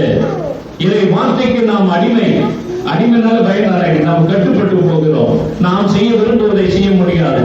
அந்த இறை வார்த்தை நம்ம திருத்தம், கண்டிக்கும், சீண்டிக்கிட்டே இருக்கும். நீ சரியில்லை தூண்டிக்கிட்டே இருக்கும் இறை வார்த்தை. அத்தகைய வல்லமை இன்று நமக்கு வலியுறுத்தப்படுகிறது இறை வார்த்தை வழிபாட்டில். ஆனால் இதை இன்றைய நற்கருணை கொண்டாட்டத்தோடு தொடர்புபடுத்தி பார்க்க விரும்புகிறேன். அதோடு முடிக்கிறேன். ஏன்னா சொன்னேன் இல்லையா, நற்கருணை கொண்டாடி இருப்பாரோ என்ற கற்பனை பறந்தது. அப்படி ஒரு பாதர துறவி அப்படி வாழ்ந்தவர் நற்கருணை கொண்டாடி இருப்பாரோ. அவர் அந்தோனியர்லாம் தெரியும். மதுரை அந்தோனியர் நினைச்சு பார்க்காதீங்க. அவர் காலம் வேற. இன்னும் மடத்துல வாழ்ந்த துறவர வாழ்க்கை வாழ்ந்து இன்னொரு அந்தோனியர் தான் இவரை பற்றி கேள்விப்பட்டு ஒரு தடவை வந்திக்க வருகிறார். காகம் கொண்டு வந்த அந்த பிரெட்டே அந்த ரொட்டியே விட்டு அவங்க கொஞ்சம் கொடுத்து இவங்க கொடுத்து 2 பேரும் எழுந்துட்டாங்களாம். இந்த அருமையான கதை. வந்த அந்தோனியார் ஒரு பகுதியை எழுத்தாராம், இவர் ஒரு பகுதியை எழுத்தாராம். யாருக்கு என்ன கிடைச்சதோ அதை தான் சாப்பிட்டாங்களாம் அன்னைக்கு ரொட்டியா. நம்ம அருமையா கடைசியா மறுபடியும் வராது. நல்ல ட்ரெஸ் ஒன்று கொண்டு வரலாம், அவருக்கு நல்ல கம்பளம் ஒன்று கொண்டு வரலாம் எடுத்துட்டு வரும்போது பார்த்தா ஏற்கனவே வளர்ந்து சின்னப்பர் இறந்து கிடைக்கிறார். அந்த மடத்தை சார்ந்த அந்தோனியார், அவரும் அற்புனிதர் தான். அவர் தான் எடுத்து அவரும் வனத்து அந்தோனியார் தான் பேரு. என்னுடைய நண்பர் ஒரு கல்லூரி சபை என்னோட படித்த அவர் பேரு வனத்து அர்த்தனி. ஆக வனத்தை சார்ந்த அந்தோனியார் வனத்து சின்னப்பரை சந்தித்து அவரோட உடலை எடுத்து அடக்கம் செய்தார் என்று கேட்கிறோம். ஆனால் அன்புமிக்க சகோதரி, அந்த உடலுக்கு வல்லமை தந்தது எது? வார்த்தை, இறை வார்த்தையின் வல்லமை என்று இதுவரை பார்த்தோம். நற்கருணைக்கு வரும்போது நற்கருணை பற்றி பேச கடமைப்பட்டு இருக்கிறோம். என்றால் இந்த 2ஆம் வாசகம் சொல்வது, நாம பல விதத்தில் ஒரே உடலாய் இருப்பவர்கள். பல கண்ணு வேலையை தான் பார்க்கணும். கண்ணு கை வேலையை பார்க்க முடியாது, கை கண்ணுடைய வேலை பார்க்க முடியாது. இதெல்லாம் சொல்லியாச்சு. முதல் 2ஆம் வாசகத்துல அழகா சொல்லு. யாருக்கு என்ன வேலையோ அதை செய்யணும். இன்றைய காலகட்டத்திலே பொது அமர்வே நடக்கிறது திருச்சபையில. இந்த சினடல் சர்ச் என்று சொல்வார்கள். ஒருமுகப்பட்ட திருச்சபை, எல்லாரும் ஒருமுகப்பட்டு வாழ வேண்டும் என்று அழைக்கப்பெறும் திருச்சபை.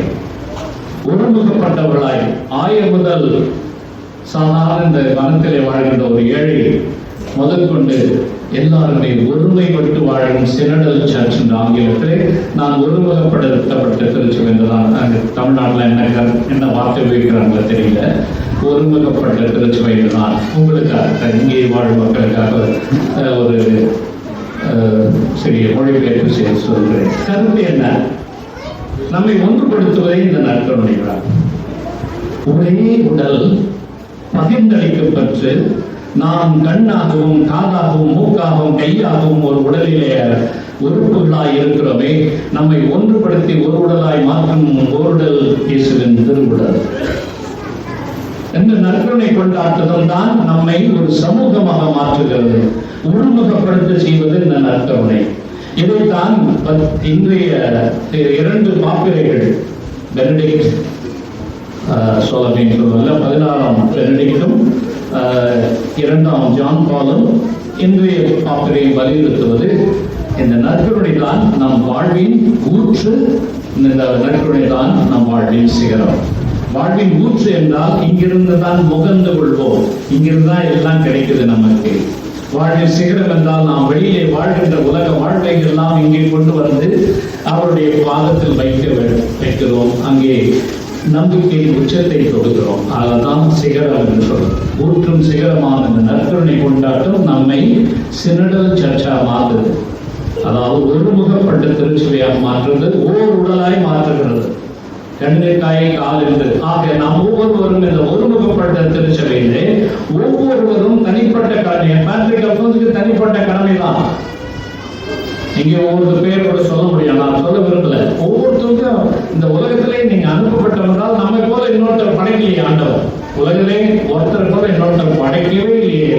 எத்தனையோ கோடி வருஷங்கள் கடந்திருக்கலாம் மனிதன் உருவாகி. அப்போ ஒருத்தர் கூட முன்னைய மேனாள் வரலாறுகளும் சரி, வரப்போகும் எதிர்கால வரலாற்றிலும் சரி, நம்மை போல் உன்னை போல் ஒரு மனோ, உன்னை போல் ஒருத்தியோ கிடையாது. இதற்காக நம்மை ஒருமைப்படுத்தி தனிமைப்படுத்தி உடனே சொந்த பிள்ளை, எனது சொந்த பிள்ளை என்று, எனக்கு நீதான் சொந்தம் என்று சொல்கின்ற நம்மை மட்டுமே சொந்தமாக்கிக் கொள்வது போல இறைவன் நம்மை உருவாக்குகிறாரே. ஆகவே ஒவ்வொருவருமே தமக்குரியதை இந்த ஒருமுகப்பட்ட திருச்சபையை அளித்து இந்த திருச்சபையை தூக்கி நிறுத்த வேண்டும், இந்த திருச்சபையை வளர வைத்து பார்க்க வேண்டும். இதுதான் இன்றைய நாளின் செய்தியாக உங்களுக்கு விடுக்க விரும்புகிறேன். ஆக இறை வார்த்தையின் வல்லமையினால் வழிநடத்தப்பட்டு நாம் எந்த நிலையிலும் கலக்கம் வராமல் வாழ வேண்டும். ஆனால் அந்த வார்த்தையின் அடிமைப்பட்டவர்களாக, ஆனால் அந்த வார்த்தைக்காகவே திருமுழுக்கினால் அபிஷேகம் செய்யப்பட்டவர்களாக திரு நற்கருணை கொண்டாட்டத்திலே ஒருமுகப்பட்ட திருச்சபையாக வாழ்ந்து இன்றைய விழா காணும் அந்த புனிதரை போற்றுவர்களாய் வாழும் வரங்களை வேண்டி தொடர்ந்து திருப்பலியில் பங்கு கொள்வோம்.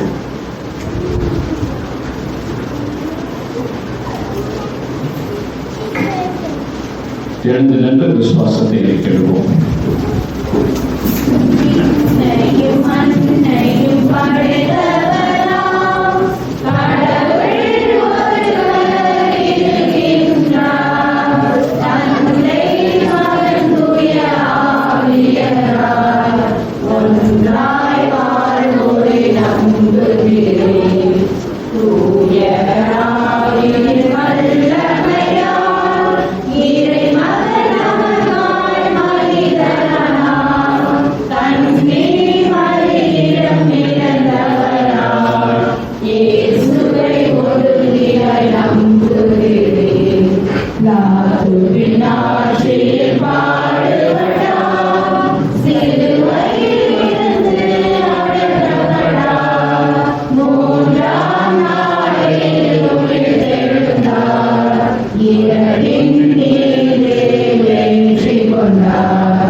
பக்தி கொண்டாடி அவருக்கு விழா எடுக்கும் நாம் இறை வார்த்தையின் வல்லமையினாலும் நற்கருணை கொண்டாட்டத்தின் ஒருமுகப்படுத்துதலாலும் நாம் நல்ல திருச்சபையின் உறுப்பினர்களாகவும் நல்ல அடிப்படை கிறிஸ்தவ வாழ்வை வாழ வேண்டி வரங்கள் வேண்டி இறைவன்பால் நம் நாட்டுகளை எழுப்புவோம்.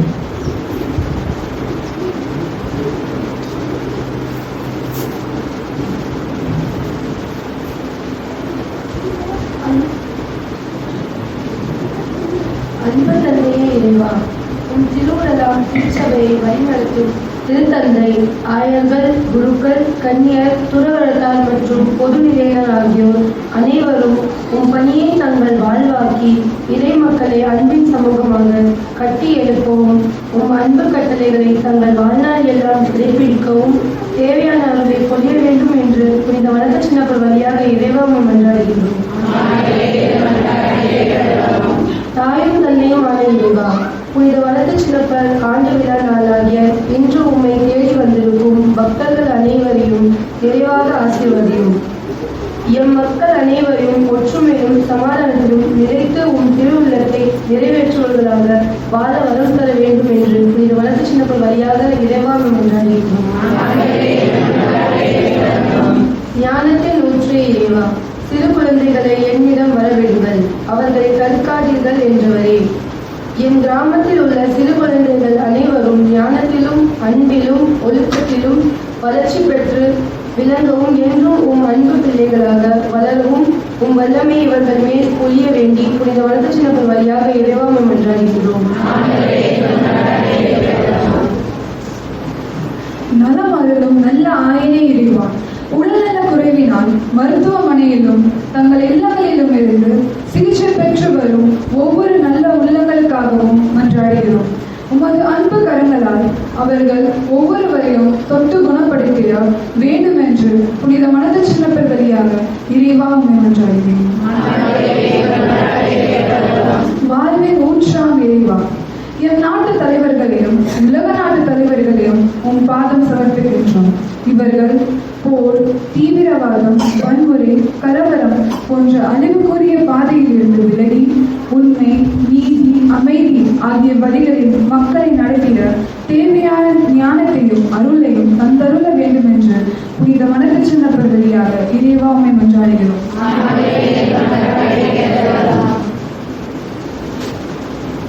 வல்லமை தேவனே இறைவா, எம் இளைஞர்கள் அனைவரையும் உம்மிடம் ஒப்படைக்கின்றோம். அவர்கள் இச்சமுதாய முன்னேற்றத்தில் உறுதுணையாக இருக்க அவர்களை நிறைவாக ஆசீர்வதித்து அவர்கள் திருச்சபையின் வளரும் தூண்களாய் மாறவும் அருள் வாழ்விலும் உலக வாழ்விலும் செயலாற்றும் நம்பிக்கையை கொண்டவர்களாய் வாழ தேவையான அருளையும் வல்லமையும் தந்தருள வேண்டும் என்று புனித மனத சின்னப்பர் வழியாக இறைவா உம்மை மன்றாடுகிறோம்.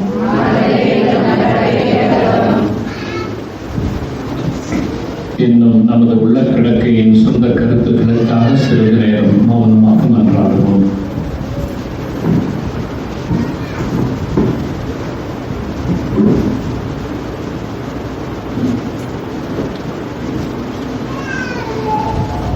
எல்லாம் வல்ல பரம தந்தை இறைவா, புனித மனத்து சின்னப்பரின் விழாவை கொண்டாட மற்றும் நாங்கள் இந்த திருவழிபாட்டு கொண்டாட்டத்திலே பங்கு கொண்டிருக்கும் போது இறை வார்த்தையினால் வழிநடத்த பெற்றும் உறுதி பெற்றும் ஒரு நற்கருணை வழிபாட்டிலே கலந்து அதனால் ஊட்டமும் உறுதியும் ஒருமைப்பாடும் கண்டிடவும் நாங்கள் விரும்பி கேட்ட இந்த மன்றாட்டுகளை எல்லாம் எங்கள் ஆண்டவரும் திருமகனமாக இயேசு கிறிஸ்து வழிபாக இவை நிறைவு செய்ய வேண்டும் என்று உம்மை மன்றாடுகின்றோம்.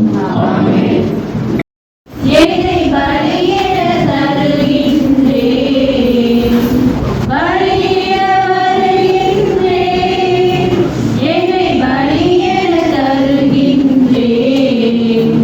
சிந்தனை சொல் செயல் உனக்காக, சிந்தும் நல்வியல்பையும் உனக்காக, மகிழ்வுடன் தருகின்றேன்.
கிறிஸ்து நட்புரின் விழாவில் நாங்கள் ஒப்புக் கொடுக்கும் காணிக்கைகளை நீரேற்றருள் உம்மை மன்றாடுகின்றோம்.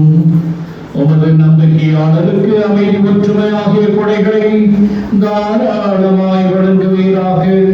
எங்கள் ஆண்டவராகிய கிறிஸ்து வழியாக உம்மை மன்றாடுகின்றோம்.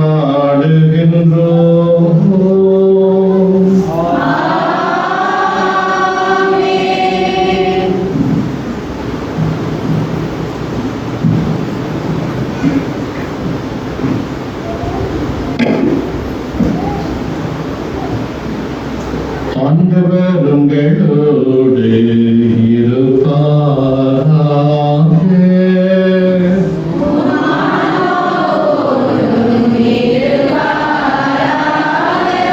இதயங்களை மேலே எழுப்புங்கள்.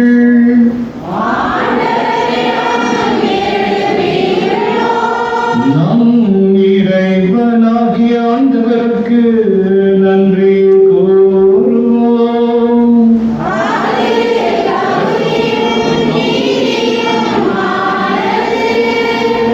ஆண்டவரே, தூயவரான தந்தையே, என்றுமுள்ள எல்லாம் உள்ள இறைவா, எங்கள் ஆண்டவராகிய கிறிஸ்து வழியாக எந்நாளும் எவ்விடத்திலும் நாங்கள் உமக்கு நன்றி செலுத்துவது மெய்யாகவே தகுதியும் நீதியுமாகும், எங்கள் கடமையும் மீட்புக்குரிய செயலுமாகும். ஏனெனில் புனிதர்களின் வியத்தகு சாட்சியத்தால் உமது திரு அவை என்றும் புதிய ஆற்றல் பெற்று வளமடைகின்றது. இவ்வாறு எங்கள் மீது கொண்டிருக்கும் பரிவந்தை தெளிவாக காட்டுகின்றேன். மேலும் எங்களது மீட்பின் மறைநிலை நாங்கள் நிறைவேற்றுவது அப்புனிதர்களின் சிறப்புமைக்கு எடுத்துக்காட்டால் தூண்ட பெற்று அவர்களது தகுந்த பரிந்துரையால் என்றும் ஊக்கமும் பெற அருளுகின்றேன். ஆகவே ஆண்டவரே, வானகத்துள்ள புனிதர் அனைவரோடும் நாங்களும் சேர்ந்து உங்களுடைய பெருமையை பறைசாற்றி அக்களிப்புடன் சொல்வதாவது:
ஆண்டவரே, நீர் மெய்யாகவே தூயவர், தூய்மை அனைத்திற்கும் ஊற்று.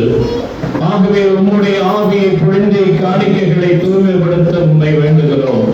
இவ்வாறு எங்கள் ஆண்டவர் இயேசு கிறிஸ்துவின் உடலும் இரத்தமுமாக எங்களுக்கு இவை மாறுவனவாக. அவர் பாடுபட உளம் கனிந்து தம்மை கையளித்த போது அப்பத்தை எடுத்து நன்றி செலுத்தி அதை பெற்று தம் சீடர்களுக்கு அளித்து கூறியதாவது: அனைவரும் இதிலிருந்து பெற்று உண்ணுங்கள், ஏனெனில் இது உங்களுக்காக கையளிக்கப்படும் என் உடல்.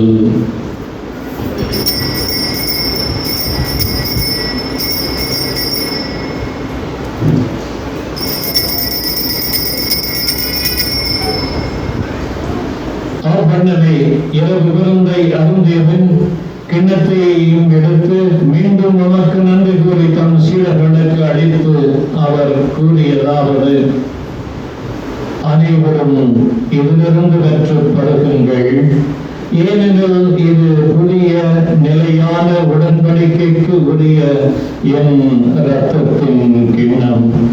இது பாவ மன்னிப்புக்கு என்று உங்களுக்காகவும் எல்லாருக்காகவும் சிந்தப்படும். இதை என் நினைவாக செய்யுங்கள்.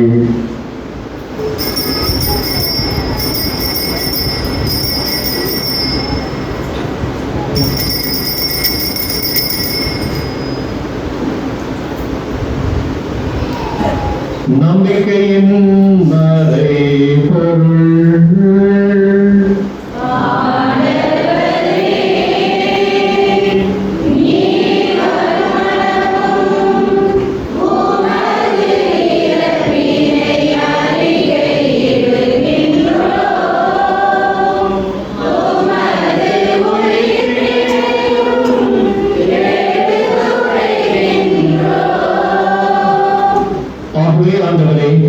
நாங்கள் கிறிஸ்துவின் இறப்பினையும் உயிர்ப்பினையும் நினைவு கூர்ந்து வாழ்வதையும் அப்பத்தையும் மீட்பளிக்கும் கிண்ணத்தையும் உமக்கு ஒப்புக் கொடுக்கின்றோம்.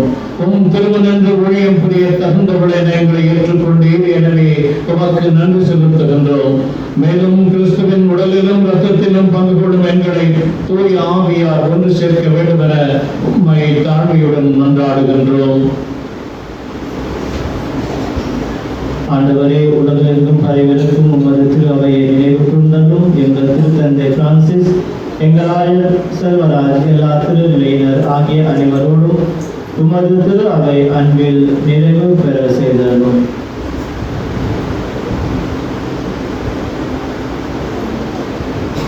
மேலும் உயிர்த்தெழும் எதிர்நோக்குடன் துயில் கொள்ளும் எங்கள் சகோதரர் சகோதரிகளையும் இறந்தோர் அனைவரையும் இரக்கத்துடன் நினைவுகூர்ந்து உமது திருமுக வழியினுடைய சொல்லணும்.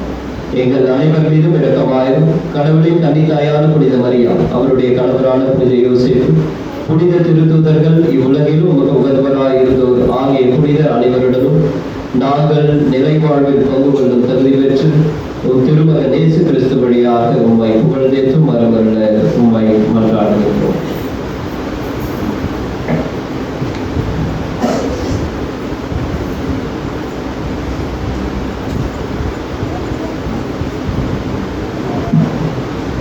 இவர் வழியாக இவரோடு இவரில் எல்லாம் வல்ல இறைவனாகிய தந்தை தூய ஆவியாரின் ஒன்றிப்பில் எல்லா புகழும் ஆட்சியும் என்றென்றும் உமக்கு உரியதே.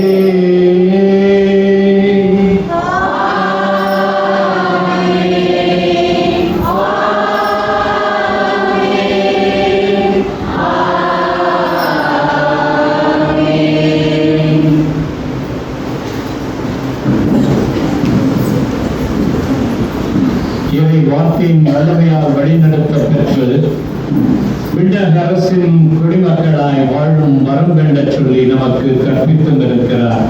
ஆகவே விண்ணக விடுமை எங்களுக்கு ஏற்ற வாழ்வை வாழ நற்கருணை வாழ்வை சொந்தமாக்கிக் கொண்டு அதற்கு சார்ந்து பகர வரம் வேண்டி இயேசுவை கற்பித்த ஜெபத்தை பக்தி பற்றுதலுடன் சொல்வோம்.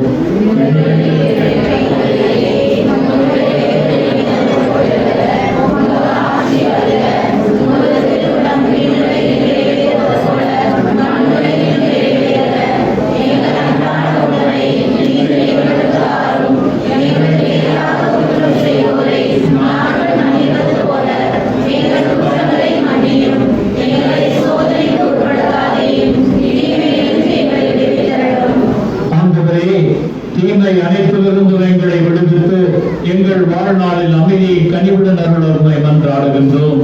உமது இரக்கத்தின் உதவியால் நாங்கள் பாவத்திலிருந்து எப்போதும் விடுதலை பெற்று யாதொரு கலக்கமின்றி நலமாய் இருப்போமாக. நாங்கள் நம்பியிருக்கும் பேரின்பத்திற்காகவும் எம் மீட்பராகிய இயேசு கிறிஸ்துவின் வருகைக்காகவும் காத்திருக்கின்றோம். ஆண்டவரே, இயேசு கிறிஸ்துவை அமைதியை உங்களுக்கு விட்டு செல்கின்றேன், உலகம் தர இயலாத என் அமைதியை நான் உங்களுக்கு தருகின்றேன் என்று உம் திருத்தூதர்களுக்கு வழங்கினேன். எங்கள் பாவங்களை பாராமல், எங்களிடையே இருக்கின்ற ஏற்றத்தாழ்வுகளை, விரிசல்களை, பிளவுகளை பாராமல் உமது திரு அவையின் நம்பிக்கையை கண்ணோக்கி உமது திருவுளத்திற்கேற்ப அதற்கு அமைதியையும் ஒற்றுமையையும் அளித்தருள்வீராக. எங்கள் என்றென்று வாழ்ந்து ஆட்சி செய்கின்றவர் நீரே. ஆண்டவர் தரும் அமைதி உங்களோடு என்றென்றும் இருப்பதாக. கிறிஸ்து இயேசு மட்டுமே தரவல்ல அமைதியை நாம் ஒருவருக்கு ஒருவர் பகிர்ந்து கொள்வோம்.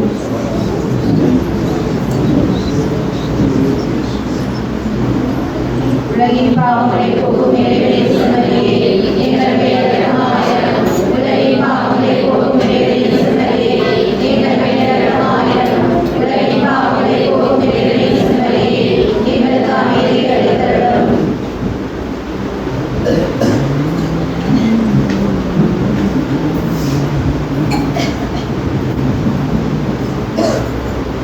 இதோ மாபரன் இயேசு மானிட கோலமிட்டார் நாம் மரியின் மடியிலே. ஆனால் மாசற்ற செம்மறியாய் தம்மையே சிலுவையில் பலியாக்கிறார். அதன் விளைவாக நாம் நற்கருணையை இணைய வேண்டும், விண்ணகர் விருந்திலே பங்கு கொள்ள வேண்டும் என்று தம்மையே அப்பரச வடிவிலே வழங்குகின்றார். இவ்விருந்துக்கு அழைக்கப்பெற்ற நாம் அனைவரும் பேறு பெற்றோர்.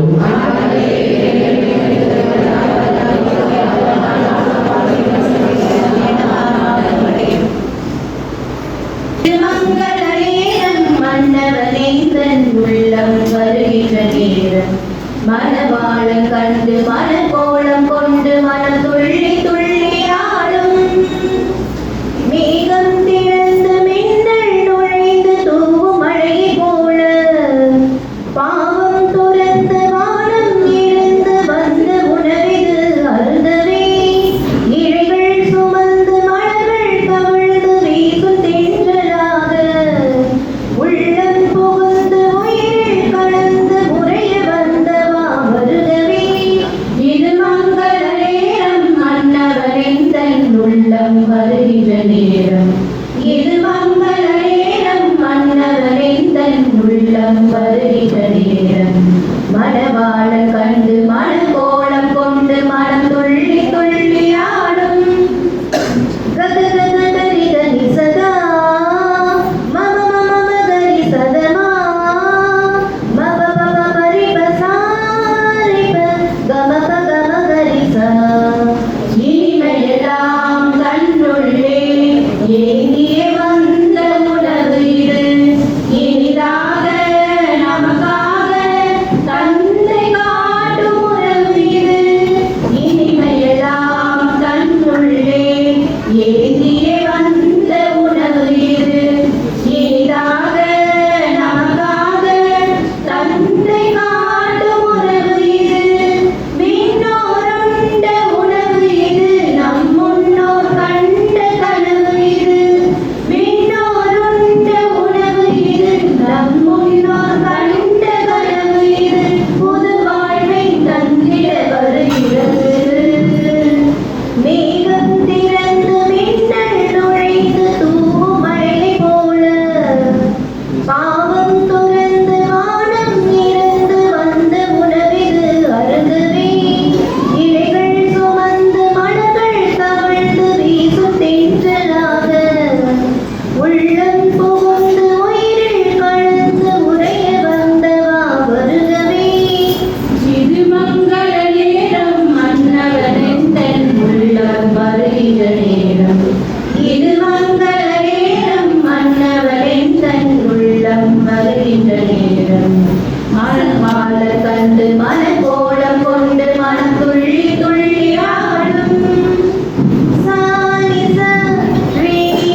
ஜெபிப்போமாக.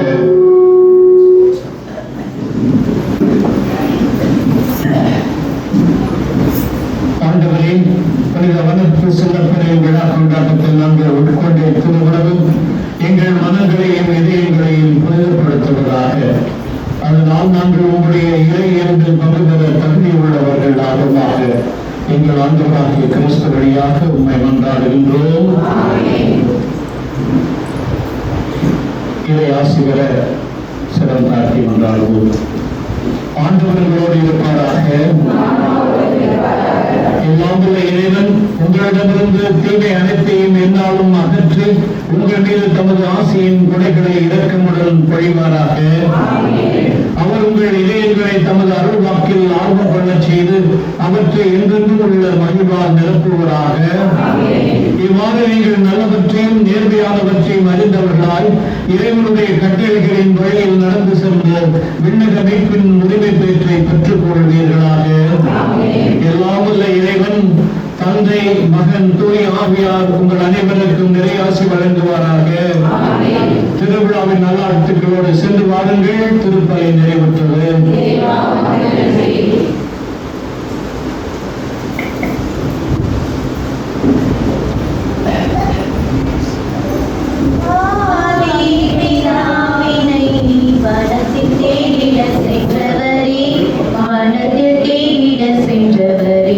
பாசம் பற்று சுகம் யாவையும் திறந்திட, பாசம் பற்று சுகம் யாவையும் திறந்திட, மனத்திலே வாழ்ந்திட, இறையருள் வேண்டி இறையடி சேர, ஐம்புலன்களையும் அடக்கிட, ஐம்புலன்களையும் அடக்கிட, ஈச்சையிலை இனில் ஆடையை உடுத்தி, ஈச்சையிலை இனில் ஆடையை உடுத்தி,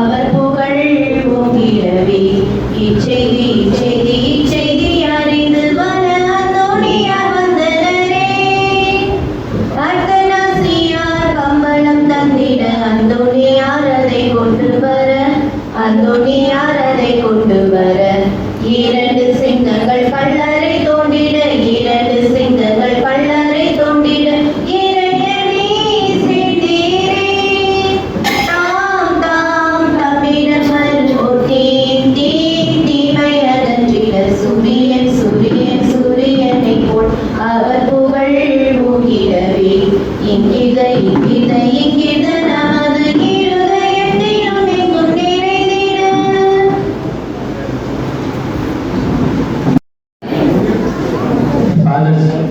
Fathers and sisters, सामने आ जाइए. Fathers and sisters, sisters आ जाइए, सामने आ जाइए. आइए आइए sister.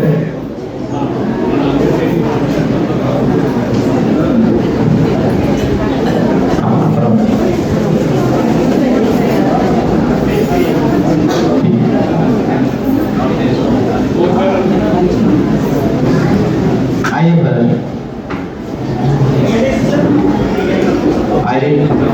Paris priest to give thanks.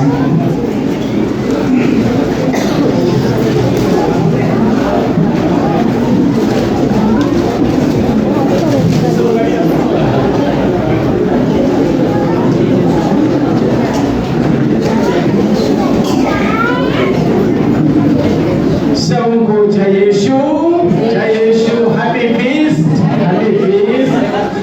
अभिमाननीय father Patrick, उपस्थित father Charles, father Anand, father ब्राग, उपस्थित सभी धर्म बहनें और मेरे प्यारे माता पिता, भाइयों बहनों और बेटे बेटियों, मैं आज आप सबों को विशेष करके बहुत धन्यवाद देना चाहता हूँ.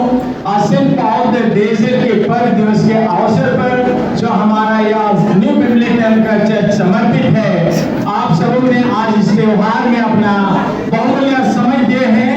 प्रार्थना के लिए उपस्थित हुए ईश्वर को धन्यवाद देने के लिए और एक दूसरे के लिए समय निकाला और यहाँ पर उपस्थित हुए हैं।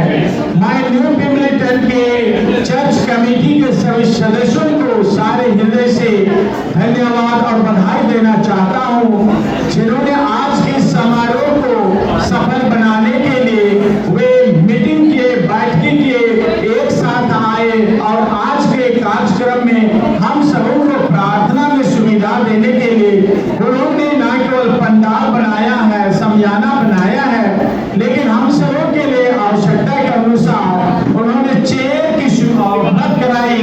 मैं सारे हृदय से कमेटी के सदस्यों को धन्यवाद कहता हूं और हमारे प्रचारक राजा जी उपस्थित हैं, उनकी अगुवाई में हमेशा यह चर्च आगे बढ़ता ही जा रहा है। मैं धन्यवाद देना चाहता हूं उन सभी भाइयों को जो हमारे बीच में नोवेना के समय में झंडा चढ़ाने के दिन में उपस्थित थे और विशेष करके उस दिन हमारे बिशप माननीय बिशप विश्वासम सेल्वाराज उपस्थित थे और उन्होंने झंडा को चढ़ाया और यहाँ पर लोग की माता के लिए ग्रोटो बनाने के लिए उन्होंने उद्घाटन किया है और एक अच्छा सा श्राइन बनाने के लिए उन्होंने प्रार्थना चढ़ाई, जो कि हम सबों के आने वाले समय में एक तीर्थ स्थल के रूप में परिणत होगा और माता मरियम की हम भक्ति कर पाएंगे। उसकी श्रद्धा के द्वारा हम शक्ति प्राप्त करेंगे और हमारे जीवन में होने वाले कठिनाइयों में हमें वह मां निरंतर मदद करेगी। उसका उन्होंने 22 तारीख को शिलान्यास किया है। हम हमारे पोर्ट ब्लेयर धन प्रांत के बिशप विश्वासम सेल्वाराज को सारे हृदय से धन्यवाद करते हैं, उनके इस सोच के लिए और काम को आगे बढ़ाने के लिए और इस कार्य को आगे बढ़ाने में तमिल कम्युनिटी का विशेष हाथ रहा है। उन्होंने इसको देखा, आवश्यकता को महसूस किया और आगे बढ़ाया। नोवेना के समय में जितने भी फादर्स आए और उसमें विशेष करके फादर चार्ल्स नेसराज उपस्थित रहे और नोवेना में तैयारी की आज के पर्व के लिए और समय समय पर फादर पाटरे और या हम कहें कि अपने जीवन में चर्च को गोद ले लिए हैं, वे इस चर्च से उनका मुहब्बत है, प्यार है और यहाँ के लोगों के लिए हम फादर पाटरे को सारे हृदय से धन्यवाद कहते हैं उनके इस सहयोग के लिए। हम अन्य फादर्स हमारे बीच उपस्थित हैं, आनंद है, बराक है, वे भी जब कभी भी रुद्रापुर में आवश्यकता पड़ी है वे आकर के हमारी सहायता हमेशा करते रहे हैं। मैं पुनः बिना किसी एक को छोड़े ही सबों को सब कुछ के लिए हमारे रुद्रापुर पारिश के जितने भी तमिल कम्युनिटी और अन्य सदस्य हैं, साथ ही साथ जितने भी प्रेम नगर चर्च से आए हुए हैं और अंडमान निकोबार आइलैंड के जितने भी तमिल कम्युनिटी के सदस्य अलग अलग जगहों पर हैं, आज के पर्व के दिन में आप सब कोई आए हैं। हम आप सबों को धन्यवाद, बधाई और ढेर सारी शुभकामनाएं देते हैं। सबों को नंदी, जय यीशु।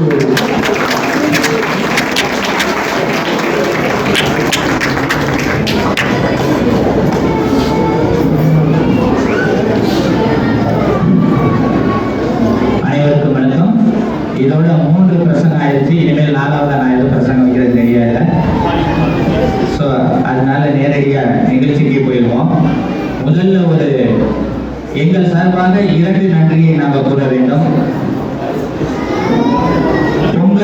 பொங்கல் பொன்விழாவை அனைத்து மக்களும் சிறப்பாக செய்து முடித்ததற்காக முதல் நன்றி.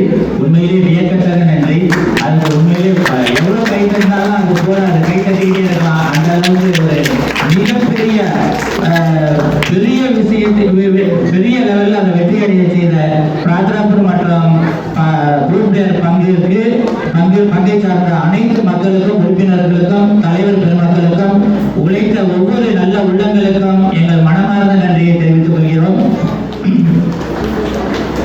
அதுக்கப்புறம் உண்மையிலேயே நாங்கள் கடமைப்பட்டிருக்கிறது நன்றி சொல்வதற்கு என்னவென்றால், இந்த பாத்திராப்பூர் மற்றும் பங்கை சார்ந்த தமிழ் கத்தோலிக்க மக்கள் பொன்விழா நினைவாக ஒரு குரூட்டவை எமது ஆலயத்தில், எங்கள் ஆலயத்தில், அதாவது வடக்கு சின்னப்பர் ஆலயம், எங்கள் ஆலயம் என்று சொல்வதோடு தமிழ் மக்களாகிய நம்முடைய ஆலயத்தில் கட்டுவதற்காக முடிவெடுத்தமைக்கு எங்கள் கிராமத்தின் சார்பாக கரம் தாழ்த்தி உங்கள் அனைவருக்கும் நன்றியை பாராட்டும் தெரிவித்துக் கொள்கிறோம்.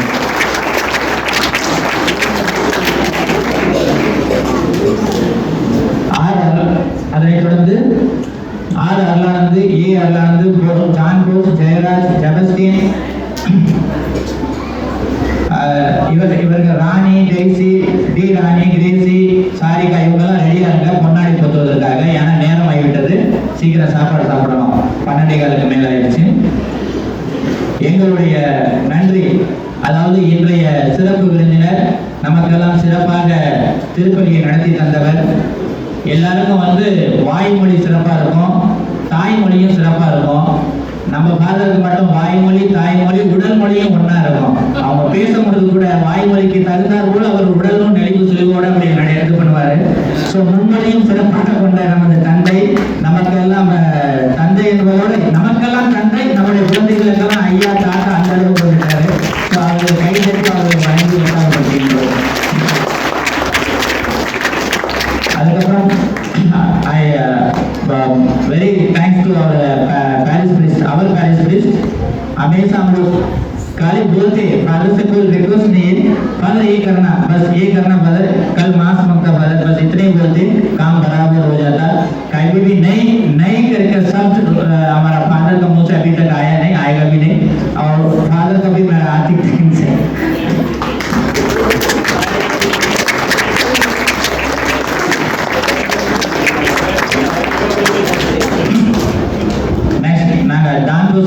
அனைவருக்கும் எங்களுடைய சிறப்பாக நன்றியையும் வணக்கத்தையும் தெரிவித்துக் கொள்ள வேண்டும். ஏன்னா அதற்கு நாங்கள் மட்டுமல்ல, எங்களுடைய தமிழ் கத்தோலிக்க போர்டு அந்தமான் நிக்கோபார் சார்ந்த தமிழ் கத்தோலிக்க மக்கள் அனைவரும் கடமைப்பட்டிருக்கும்.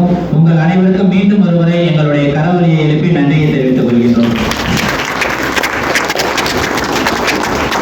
அதாவது இது எதற்கான கரவொலி என்று கூறுவோமானால், தமிழ் மெல்ல மெல்ல சாவும் என்ற சொல்லை மாற்றி தமிழ் மெல்ல மெல்ல அந்தமானிலும் வளரும் என்பதற்கு உறுதுணையாக இருந்தது நமது ஜான் போஸ்கோ ஃபாதர். அவர்களுக்கு மிக்க நன்றி.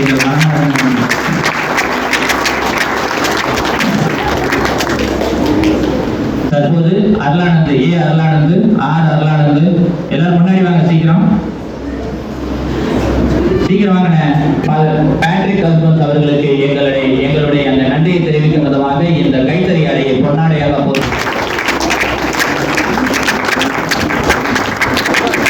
நாங்கள் பங்கு பார்த்துட்டு இந்த கைத்தறி அடையாளை பொன்னாடையாக போட்டி கௌரவிக்குமாறு அருளானந்த் அவர்களை கேட்டுக்கொள்கின்றோம்.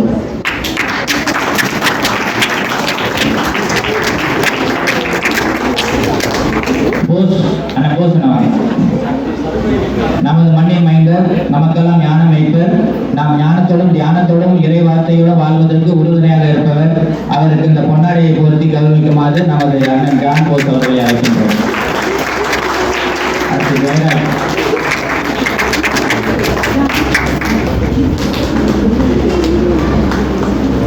பரத் பிரின்சிபல், ஸ்கூல் டீச்சர் மாதிரி பேசும்போதே டக்குன்னு சொல்லிடுவாரு, எஸ் நோ அப்படின்னு தான் சொல்லுவாரு.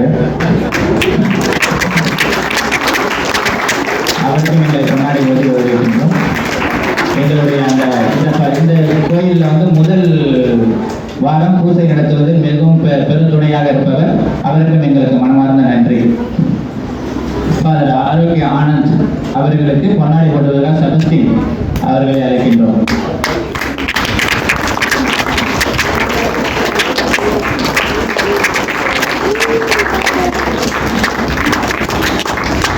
பொன்னாடி மட்டும் தான் போட்டு சொன்னோம், ஆசீர்வாதம் வாங்க சொல்லுவோம். ராணி, டேசி இவங்கெல்லாம் எழுந்திரிங்க கொஞ்சம். ராணி, டேசி, டி ராணி, கிரேசி, சாரிகா இவங்கெல்லாம் ஒரு துண்டை எடுத்து எல்லா சிஸ்டருக்கும் கொண்டாடி போச்சுருங்க. ஒவ்வொருத்தராக சொன்னால் பசி ரொம்ப அதிகமாயிடும். அதனால எல்லாருக்குமே எல்லா சிஸ்டருக்கும் காமனா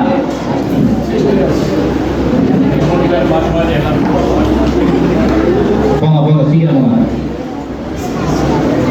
ஜான்சி நீங்க போங்க.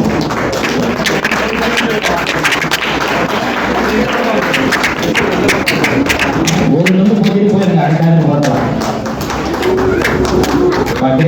திருவாடின்னு போகும்.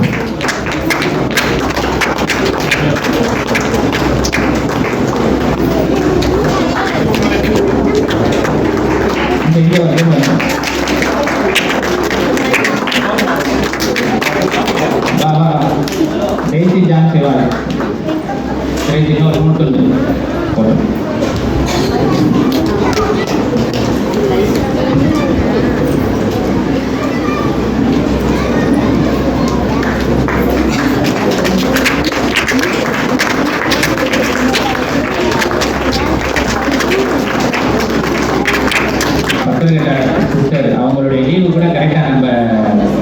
திருவிழா டயத்தில் ஆயிடுது. அதனால அவங்களும் 2 வருஷத்துக்கு ஒரு முறை நம்ம திருவிழாவை பங்கு கொள்வது எனக்கு மகிழ்ச்சி. ஏன்னா இந்த கோயிலுடைய அந்த ஜப வழிபாடு, அந்த ஜப உயர்வு, இறை நம்பிக்கை, அதற்கு உங்களுடைய தாய் தந்தையுடைய உழைப்பு இருக்கு. அதற்காக நாங்கள் நன்றி சொல்ல கடமைப்பட்டிருக்கிறோம். மீண்டும் ஒரு முறை உங்கள் அனைவருக்கும் எங்களுடைய மனமார்ந்த நன்றி. சென்ற வாரம் என்றால் சனிக்கிழமை நமது போர்ட் பிளேயர் மறை மாவட்டத்தில் சிறப்பான பொங்கல் விழாவை சிறப்பித்து மிக விமர்சையாக கொண்டாடி இறுதியில் அனைவருக்கும் கறிசோறு, கறி குழம்பு சோறு எல்லாமே போட்டு சிறப்பித்தார்கள். அதே மாதிரி இன்னைக்கு நாங்கள் முயற்சி பண்ணியிருக்கோம். கறி சோறாவே போட்டோம், கறி குழம்பு சோறாவும் ஆகலாம் சொல்ல முடியாது. ஆனால் கறி சோறாவே போடுறதுக்கு குழம்பு முயற்சி பண்ணிடுறோம். எல்லாருக்கும் கறி சோறு விருந்து உபசரிப்பு நடைபெறும். அனைவரும் அமைதியாக இருந்து வயிறாக வந்து புனித வனத்து சின்னப்பரின் ஆசிரியையும் பெற்றுச் செல்லுமாறு அன்புடன் கேட்டு விடைபெறுகிறோம். நன்றி, வணக்கம்.